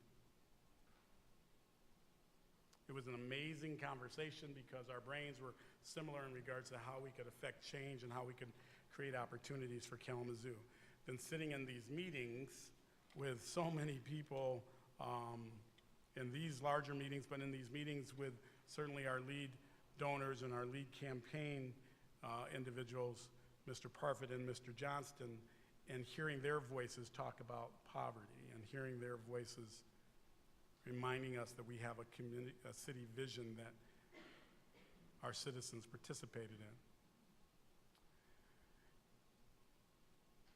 in. Never thought I'd be in a moment like that we'd be, because we were planning on looking at cutting another budget, as I've had to do with some of you that have been here a long time, and some of you folks that have not been here as long, but have been cutting and cutting and cutting. Trying to design something that protects our governance and provides for our city. That's all the work is for me. You know, tonight, my mother is in Detroit right now, receiving a Senior Volunteer Award from our governor. And certainly I'm proud of her, but it's interesting, this single mom raised me to think about how we serve, not bring perfection, but how we serve. There's not been one iota for me, and I know with these two gentlemen that, oh, it's about giving someone a hand to take over our city or control us. We can have disagreements in regards to what restricted funds are, which typically happens with foundations compared to strings attached. Strings attached to me is about personal gain. Restrictions for our own purpose. That's what the foundation is. You can't give unless you're giving to our purpose. So I have no problem with the Brown Foundation of DeWaj Act or whatever that has an interest in poverty saying, I'm gonna give you $100,000, but I only wanna give it to poverty. I have no issue with that because that's part of our purpose. Part of our purpose. Simply foundations do this. Yes, this is unique. I agree with you, Commissioner. This is one of the most unique things that's ever been done. But I think the work in regards to foundation work, we've heard it from foundation leaders. That piece, much of it is routine. Not all of it, because not all of our work is routine, but much of it is. And I have a belief that when we appoint a board, us, with our partners, appoint a board, we will be ensuring that we put people there and place folks that understands what we've done here. But we also allow them space to develop the rules and procedures as any board would do in regards to moving that work forward based on our principles, based on our bylaws, based on our articles. It's as simple as that for me. Lord willing, I might be able to be one of those individuals, but if not, I know He will, and I know some of you will. And I have faith in you that you're going to be that voice at the table that says, we need to move this way. This is what I'm thinking. And have all those conversations and then moving forward as we often do in this room every other Monday. This is a monumental moment for our community, for our city. Perfection's not here, but I know that we worked hard to try to cover the gamut of issues that may come up in the future, while also allowing this board to have the opportunity to lead and do the work that has come from your vision that we've been talking about for 18 months. That's the thing for me. This is a funding source for me. I look at our pie of where our dollars come from, and I'm repeating myself because I've said this before. This is another piece of the pie, not the only piece. We have a $144 million budget we program every year, where we set our priorities, and there's been less interest in that than we're going to get dollars from a new funding source. We had Imagine Kalamazoo, and let me tell you, Rebecca Kick, I'm so proud of you. and the work you did. I was on the Planning Commission. We've never had as much input into our land use plan, our vision, than when this director came aboard and really sort of changed our way. 18 months of everyone having the opportunity to create that vision for Kalamazoo. And now that vision is online and everyone can input, the master plan, we're in our 63, which I think is odd, 63-day comment period. Yeah, oh, okay. That's, thanks for that. That's where we need the voices the most. Because this foundation can't do anything except what comes through this body, and what comes through this body comes through you, comes through your vision. Interesting to me. So that's the place I am in. This supports our city's vision. This supports our citizens. It supports our neighborhood. It helps Kalamazoo move forward. And with that, Clerk Borling, please call the roll. Commissioner Milzarek. No. Commissioner Sykes. No. Commissioner Urban. Yes. Vice Mayor Cooney. Yes. Mayor Hopewell. Yes. Commissioner Anderson. Yes. Commissioner Knott. Yes. Thank you, Commissioners. Motion carried. We are now at citizens' comments. Anyone wanting to address the commission on anything this evening, please step to the podium. You'll have 4 minutes. Give us your name and whether you live within our city.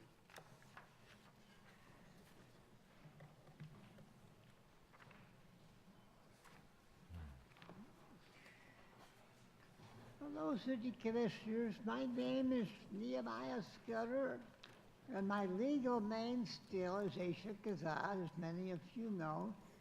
I live on Oakland Drive at 1215, which is well within city limits. You know, many of us might wonder where the terms left wing and right wing come from in politics. It turns out they were invented by the French Revolution. In the French Parliament, which was created immediately after their revolution, the poor, representatives of the poor sat on the left, representatives of the rich sat on the right. Nowadays, left wing and right wing has evolved into many issues, but that's where it all began. And I'm happy that in this Foundation for Excellence, it appears that we're compromising and working together between the rich and the poor. Kalamazoo was not following the French Revolution with all the bloodshed and terror of the Red French Revolution. We're following our tradition of the American Revolution, which was partly created by the rich. And I think that that's for the best. And if we continue with this Foundation for Excellence, it will benefit both the rich and the poor. And that's the way it should be. Thank you. Thank you, sir. Next, please.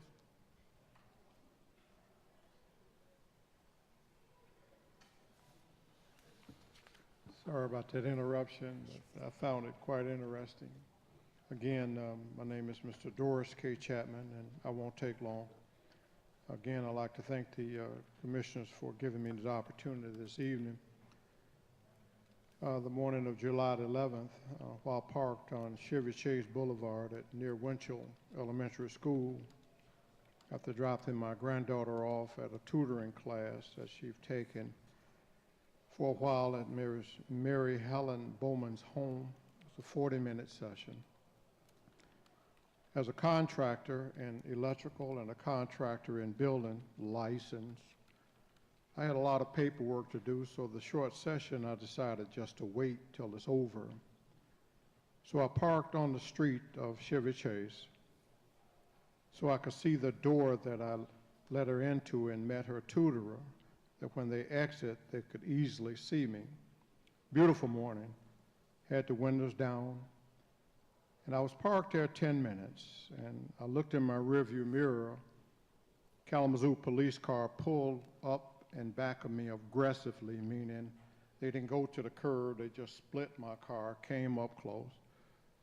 And man, I was, what's going on? And the officer approached my window, it was down, and said that we're here to check out a suspicious character, no, suspicious person or vehicle. Just like that, I said, suspicious. I said, could it be that I had my CD and radio on loud, overly noisy, but it's off. Am I illegally parked? She said, no. I said, nobody have walked by where I have disturbed verbally or any kind of way. I said, so what's suspicious? She said that we usually check this out. I said, check what out? And that's as far as they could go. I kept my calm. I didn't start hollering or cussing or kicking the thing. But obviously, the law came running because she said that somebody called and said suspicious. And just on the word suspicious, the law came running, not found me illegally parked, no loud music, radio off. I never saw anybody, as I said, so I stayed calm and accepted the whipping and stated to the officer as she was leaving to have a good day. And I also extended an invitation to my church at Bible Baptist on Drake Road, where I serve as deacon emeritus. I started to pray because I was very nervous. And I wasn't nervous about what was going on. I was nervous about because I was very frightened. Not because I was frightened. It was because I was violated big time. You know, and I thought about it. I wasn't violated because of my civil rights. And if I would say that that's the ground I'm here on, then for some reason we take the phrase civil rights and apply it to certain groups. But I want to say this. I'm here on the platform of a citizen of Kalamazoo, and I think we all can raise our hand to that. And I'd like to talk to you just for a minute concerning as a citizenship. Now, what type of citizen am I? And I'd just like to go over that real quick. First of all, I'm a grandfather of the granddaughter I told you about. I have full adult, working, responsible taxpaying families, all in Kalamazoo, that we get together all the time. I have this beautiful woman, 51 years, married to her. Sir, sir, your time has expired. Your time has expired. Yeah. We have this.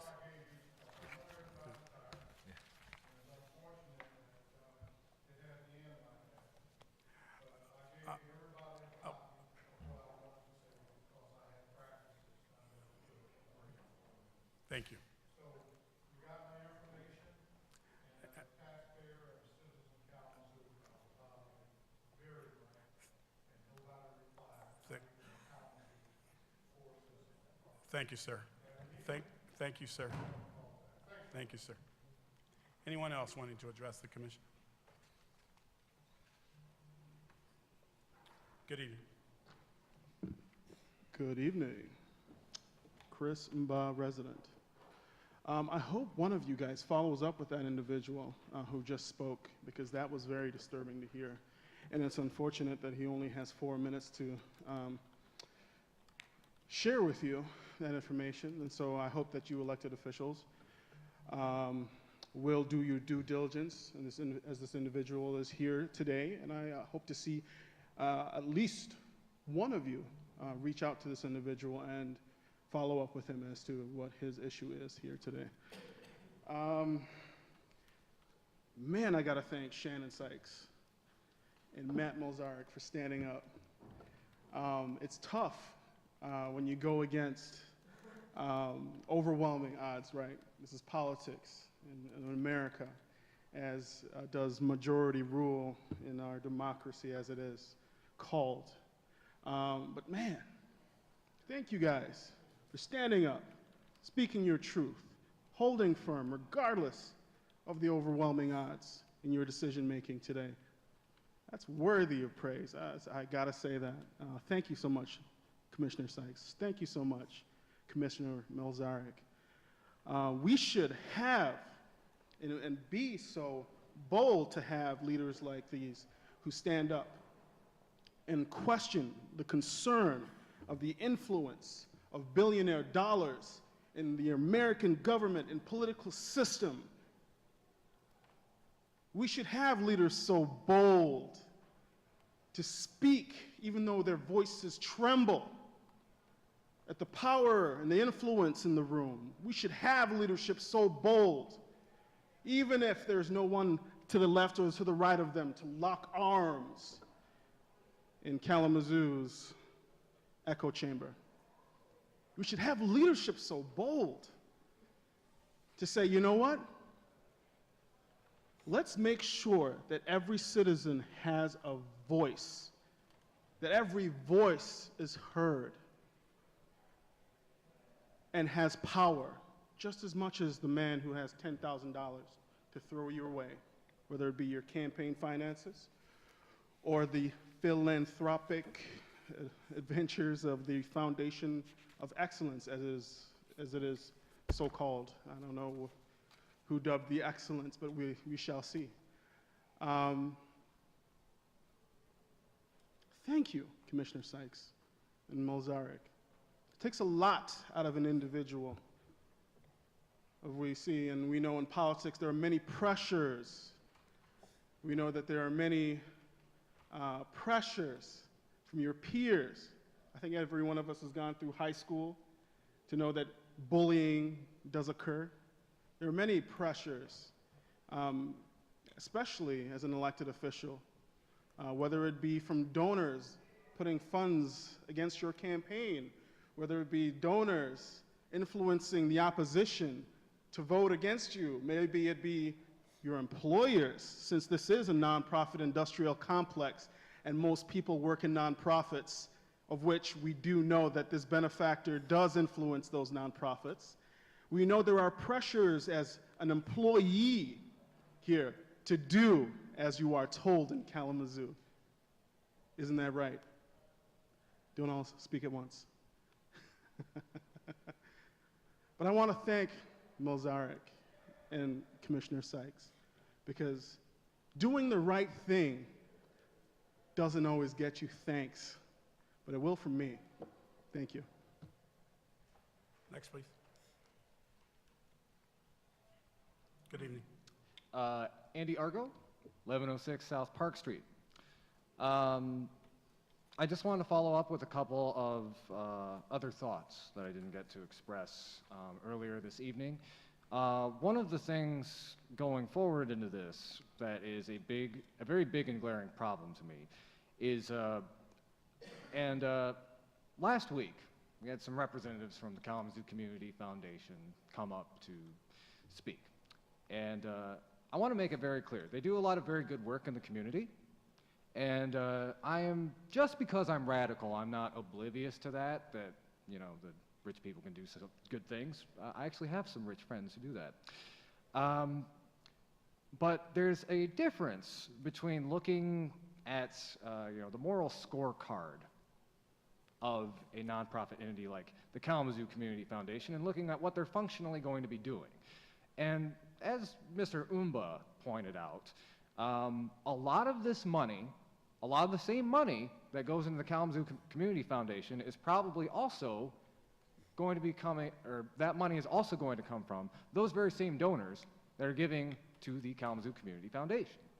Now, that doesn't say anything bad about the actual individuals and policies and philanthropic work of the Kalamazoo Community Foundation, but it is an extremely obvious and glaring conflict of interest. So going forward, you know, I heard there were plans originally to either have the board selected by the commission or a neutral third-party entity, something that is not connected in any way to the current nonprofit structure here in Kalamazoo. I think that would go a long way to helping people trust this foundation. And also, and I'm going to keep pushing this just as a citizen, and hopefully I can get a lot more people here too, the ban on restricted gifts, that needs to be in there, simply because of those hypotheticals that we've discussed. That needs to be solidified in the language, and that's something that I am going to keep pushing for as a member of the community here. I also did want to mention, I had a colleague who was going to be here, and they had a hard time coming in this evening. This has been a hard week for all of us. I myself really did not want to organize around foundation issues. This has been something I've been doing for months, but honestly, last weekend's event gave me some pretty bad PTSD, but I pushed through it, and I got people here, and I got them to speak out, because this is for everyone in the room who is for the foundation. Does that mean you are still going to pay attention to it? Are you going to look at it, or is your support saying, okay, y'all take over, I'm going to chill out, I'm going to relax? It can't be that. Because whether you support this foundation or not, the only thing that's going to stop those bad hypotheticals is if the citizens pay attention to that. And I also want to say, my colleague is also a survivor, and that's why she could not be here this evening. And I recently read that Mr. Parfait is seeking to fight the lawsuit against him, the rape allegations. And frankly, if you want me to trust these donors, maybe you should leave that woman alone. Next, please. Good evening, sir. Good evening. I'm Creed Stiegel, resident of Kalamazoo, 550 West Crosstown Parkway. I'm also a senior. 22 years ago, I moved here from Detroit, Michigan. I was a resident in Detroit. I had been very active in trying to save that city. At that time, I wish they had a foundation. I wish they had donors. After the riots of '67, with Ford and Chrysler and General Motors and the many other people who were there, whether it's from the Grosse Pointe area, St. Clair Shores, Farmington Hills, you can go on and on about what the surrounding area is like. But even today, a lot of the burnout buildings from the '67 riot are still standing because they did not have anyone to step up to help, not change the community, just save the community. People haven't came to the commission meetings to look at how you're trying to deal with this budget. They don't even acknowledge that we don't have a city tax. People come in here and work and never worry about how you're going to fix the roads, how you're going to keep the parks up, how you're going to keep the streets safe. We don't have the community liaison that walks around anymore that knows some of the young people on the block. But 22 years ago, I moved here, and people had never even heard of a Parfait or Bill Johnson or a Stryker or a Gilmore, and all these people I've met during the time I've been here. People who go in the grocery stores that I go to, people who go to the movie theaters, or people who just walk in the park. You don't see that other places. They could easily give their money to the art museum, that piece of glass that's sitting up in the window. Somebody paid for that. The Civic Theater used to be the main attraction when I came here because I was used to going to the Fisher Theater. And donors would bring stuff to this community. Never seeing a human being benefit from any of these resources that they were given to the city to make the city a city of art for maybe the students or somebody. But now that they've came from out of the shadows, some of the young people that don't understand what it takes for people to actually get involved with the regular community. They stay away from us because of this one thing. You think they want to run something, they live here. They're residents here. They choose to invest in their community. What are we investing? Criticism? I remember the time we worried about the people that were in the park. And they came up with this coalition for the homeless. Other places don't do that. They'll push you out of the city, not cooperate with you and get involved with, how can we solve this? Yeah, I moved here, and the museum and the library was in the same building. We've got the top of the state library now. We've got a museum that with a whole lot of stuff that comes in and out of there. I think that you made a wise decision. This is something that we're going to try. They don't understand this is not cutting stone. Thank you, sir. Anyone else wanting to address the commission? Seeing no one, we are at commissioners' comments. Commissioner Milzari. Thank you, Mayor. I'd like to start off by thanking everyone again for coming out tonight, especially those of you stuck around. Just going to touch on two things here. I wasn't originally planning to speak on the foundation again, but I did want to at least offer some clarification to Vice Mayor Cooney's comments. It is true that no funding can be spent without City Commission approval, but it's also true that if enough donations come in restricted, that will impede the flexibility of this commission to put those dollars out. And I quoted our city attorney 2 weeks ago on a memo that basically said that as well.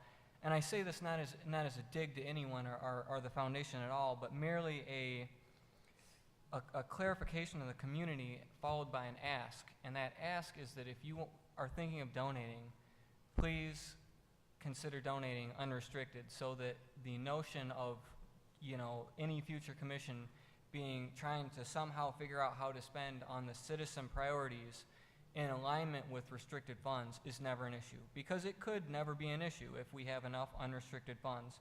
So we have this great opportunity in front of us. I ask on everybody, particularly the large dollar donors, please consider unrestricted funds so that it is truly up to the commission and the citizens as to how we spend. Thank you. My other item, what I initially only intended to talk on tonight, it's a societal issue. We've had recent events in America that we've all been struggling with, and it almost feels like a lie to call them recent events, because they're not. They've been going on forever. Yes, we've had a domestic terrorist attack last weekend where people died and were injured. But our society lets a lot of racism slide. Even in good old liberal Kalamazoo, we have a citizen coming up tonight who, had people wondering why he's on their street. And we've got a lot of work to do. I'm not going to say I have the answers, but I can definitely say we probably all know some folks with that bias or that outright racism. And if you know about that, it's really our obligation to more and more make racism be a really uncomfortable thing in America, because it's never going to go away if we just turn a blind eye and we continue to accept it, or laugh off people that are extremists. There's a lot of work to do, so I call on everyone to make racism uncomfortable. Thank you. Thank you, sir. Commissioner Urban. Thank you, Mayor Hopewell. I'd like to just comment briefly on what has been accomplished through the dissent and skepticism that has been expressed from time to time in the course of shaping these documents. Recall that just 2 weeks ago, two commissioners expressed a desire to have a broader representation, a larger number of residents of the city, beyond the city, on the board of directors of the foundation.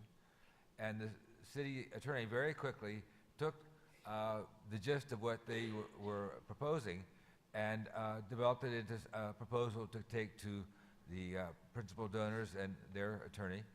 And as a result of the discussions that we've been having, something happened that was has netted out a positive for all the parties.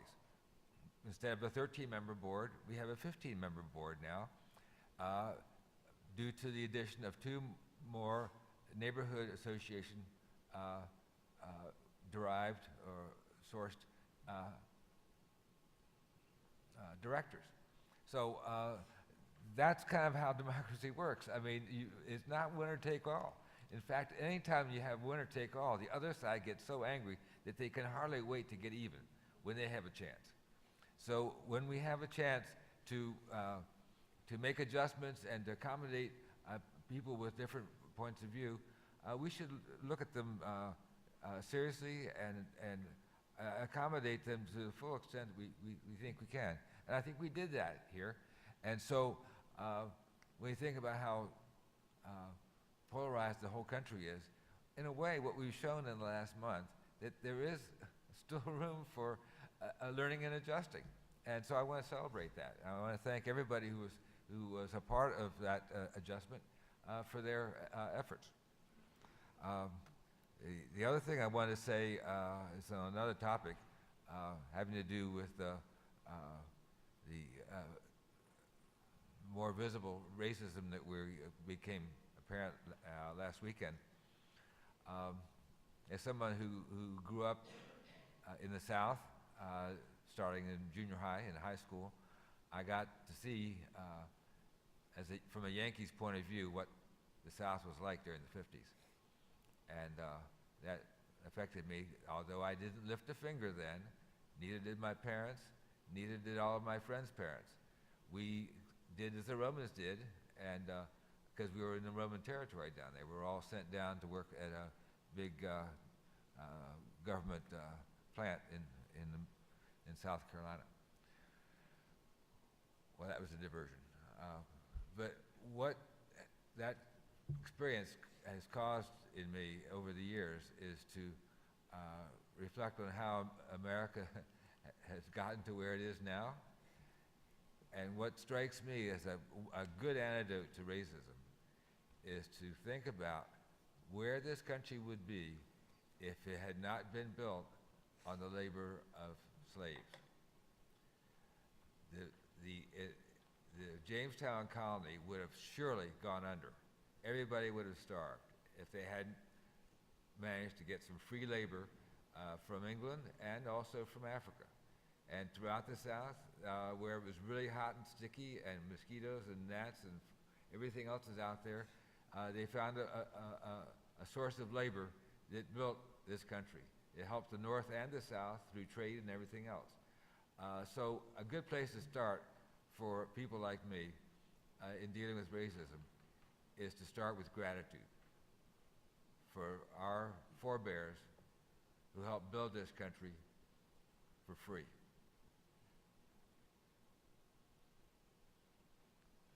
Commissioner Knott? Thank you, Mr. Mayor. Whatever it was that I was going to say in conclusion tonight, I think that Mr. Stiegel did it a lot better than I did.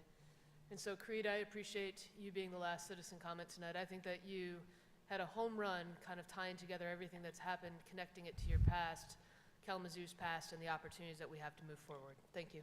Thank you, Commissioner. Commissioner Sykes? Yeah.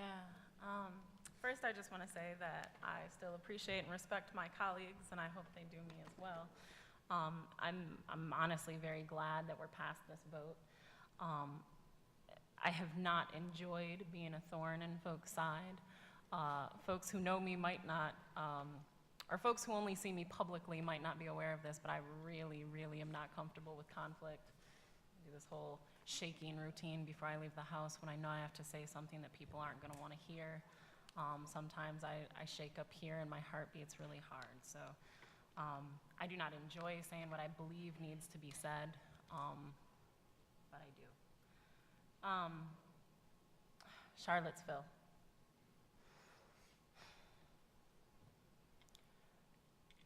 I don't know that there are words to express the way that I feel, the way that I felt the last couple weeks, the way that we all feel up here, the way that I'm sure many of you, if not all of you out there feel, the way our community feels. I will say I've been disappointed, frustrated, and just a little angry with some of our leadership that couldn't even be bothered to issue a statement while there are people in our community fighting to get through their days.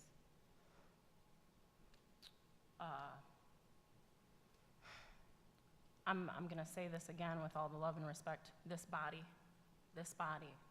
needs a better understanding of privilege and oppression, how those structures work and how they don't. And I'm not saying that none of us up here have it, but I do know that some of us could use better understanding.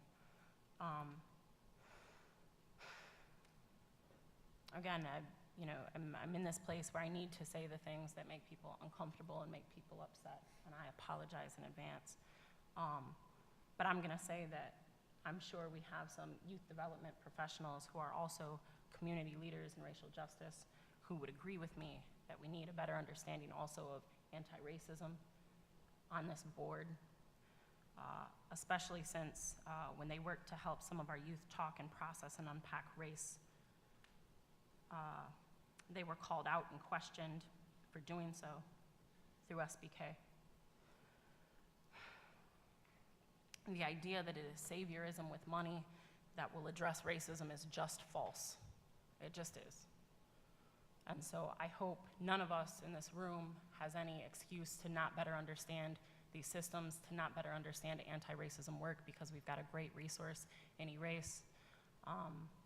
And those of us who have not been need to go. Those of us who were forced to go and maybe didn't engage need to try to go again. With all due respect, I've heard a lot about trust. For many of us, trust has never been a thing.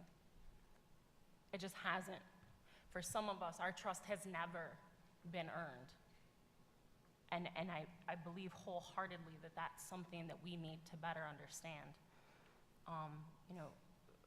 Commissioner Anderson, you talk about hope, and I so agree with you. And I'm so glad that you said that, because I'm gonna attempt to hold on to that. But I'll be honest, I've lost a lot of hope over the past year through this process and others. And some of our public conversations and some of our private conversations, I've lost sleep. I've lost hair. Some don't know this. I cut my hair off because it started falling out. And thank goodness it's growing again. We have to do better. And I hope that I'm wrong, and I hope that this is the avenue to do better. As such, I'm going to keep being that thorn and asking us to do better.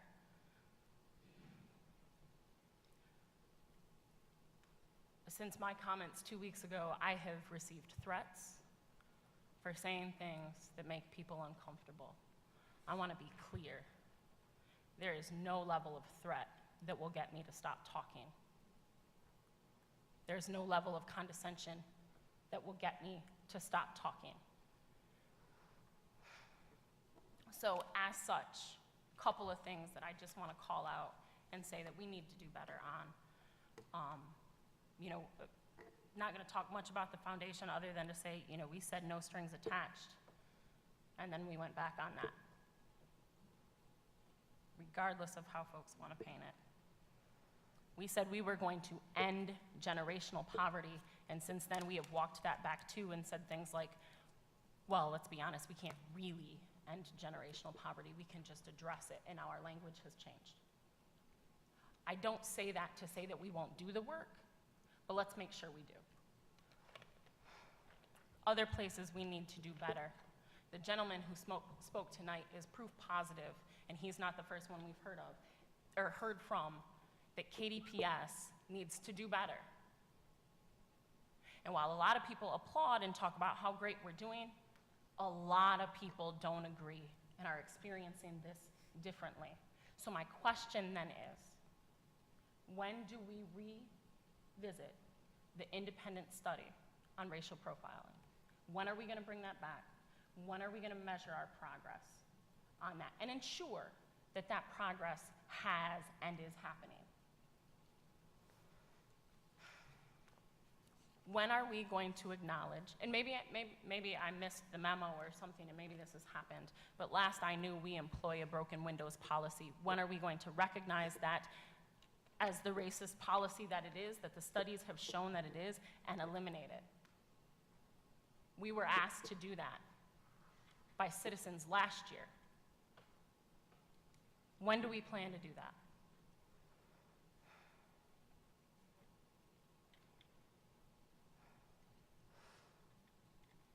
The Iannelli Fountain. There's a lot of talk about racist monuments. And I know there's a lot of disagreement on how racist it is. When are we going to stop ignoring our residents who are hurt by it? And don't get me wrong, I am well aware of the plan, and I'm well aware of the vote of the tribal council, and I'm well aware that there are folks on both sides of this. But I'm going to go back to our residents who are hurt by it, who want to come to a public place and just enjoy their families and enjoy this great city without the reminder of their oppression and their genocide and Kalamazoo's very own Trail of Tears. And that is not to say that we can't keep it in some other venue, but as we're talking about taking down Confederate monuments, that's something that I think we should also be talking about. And I'm sure there will be plenty more that I call out that, again, upset people and lead to all kinds of pushback. And that's fine, because I'm going to keep doing it, as exhausted as I am. Because at the end of the day, people still continue to die. Because so many of us are not willing to take the time and put in the energy to truly dismantle these structures, as opposed to putting Band-Aids on the real problem. Thank you. Vice Mayor? Things. First of all, I think it's a tribute to the city that so many people came down here tonight. We had disagreements, and I think it's just great that people cared that much. And I just want to say a couple things about Charlottesville. All of us were sickened to see people walking around with torches crying out, white power, and you're not taking this away from us. I think that is so important that we stand up and speak against that, but speaking against it is not enough. I think what Commissioner Urban said is really important. It's very important that we look at history, because people don't end up, people of color don't end up way behind every white people in every measure of quality of life by accident. It's because of our history and the racism which has been enacted into policy. So we need to take the next step. And the next step is about policy. I mean, it's not something new. When the riots took place in 1967, I shouldn't call them riots, better rebellions that took place in 1967. President Johnson asked for a study to be done, and he appointed the governor of Illinois, Otto Kerner, to do a study and answer 3 questions. What happened? Why did it happen? And what should we do about it? And the answer came back, white racism. White racism created the situation. And the remedy that was put out there was what he called a Marshall Plan for the cities. That we need to invest in the human infrastructure and the physical infrastructure of our cities. That was 1968, and it still hasn't happened. Charlottesville should be a wake-up call for us to demand that that happen in our country. Thanks, Vice Mayor. You know, we've talked a lot about Charlottesville and probably haven't talked enough, whether as a community or as a nation. And we've all experienced, I shouldn't say all, people have experienced some major ugliness in our country, not just this past weekend, but throughout history, throughout the years in their lives, and we have to figure out how we're going to address this. You only address it together. That's the only way you do it. We all have to understand where we come from, but we also have to understand where we need to go. I tell this story because it's a personal story. Some of you know I'm a paramedic, And back in the 80s, when I was responding to calls, I responded to a call in Berry Township when I was working for Life Care Ambulance in Battle Creek. When you're a medic, you have a partner, and sometimes they treat the patient, sometimes you treat the patient, sometimes they drive, sometimes you drive. We're not ambulance drivers, we're paramedics. So we responded to this call, trouble breathing call, we arrive, I'm getting equipment out, I'm attending the patient, my partner goes in, or I'm going to be attending the patient, my partner goes in, firefighters are in there. I come in, and there's a little lady sitting there in her chair on oxygen. And you could tell that, you know, this is a crisis. So I'm doing my vital signs, getting ready for an IV start, and I go to take a blood pressure, and I could see her looking at me. And she kept wanting to take her mask off, the oxygen mask, and I'm going, no, don't do that. But she does it anyway. And she looks at me and she says, well, you're a horse of a different color. And, you know, I'm going, okay. And I could hear the firefighters sort of holding back laughter and my partner holding back a little chuckle because none of them looked like me. And so I thought about it in that split second, and my response to her, yes, I am. I am. But I'm a horse that's going to take very good care of you. We arrived at the hospital. This lady was a regular at Pennock Hospital in Hastings. That's where we ended up going. So cleaning up things in the ambulance, we give our report. And the nurses come out and they say, what did you do? And I'm thinking, oh, here we go. They said that we see her often and we've never seen her so happy. She never likes anything, but she loves you. I tried to live my life in regards to moments, that we have incredible moments to impact, to engage, to connect. Not perfect moments, but incredible moments. And that night taught me that I don't care what you think of my melanin in my skin or my weird curly hair. I think I had afro on that day. The gap in my teeth, or this really nice, dark mocha that I am. But in that moment, I could be the best possible me if I'm allowed to do that. And we've got to find the best angels in ourselves, if we're going to heal, if we're going to grow, if we're going to move on this journey together. Let's keep our eye on the moments. We're adjourned. Okay.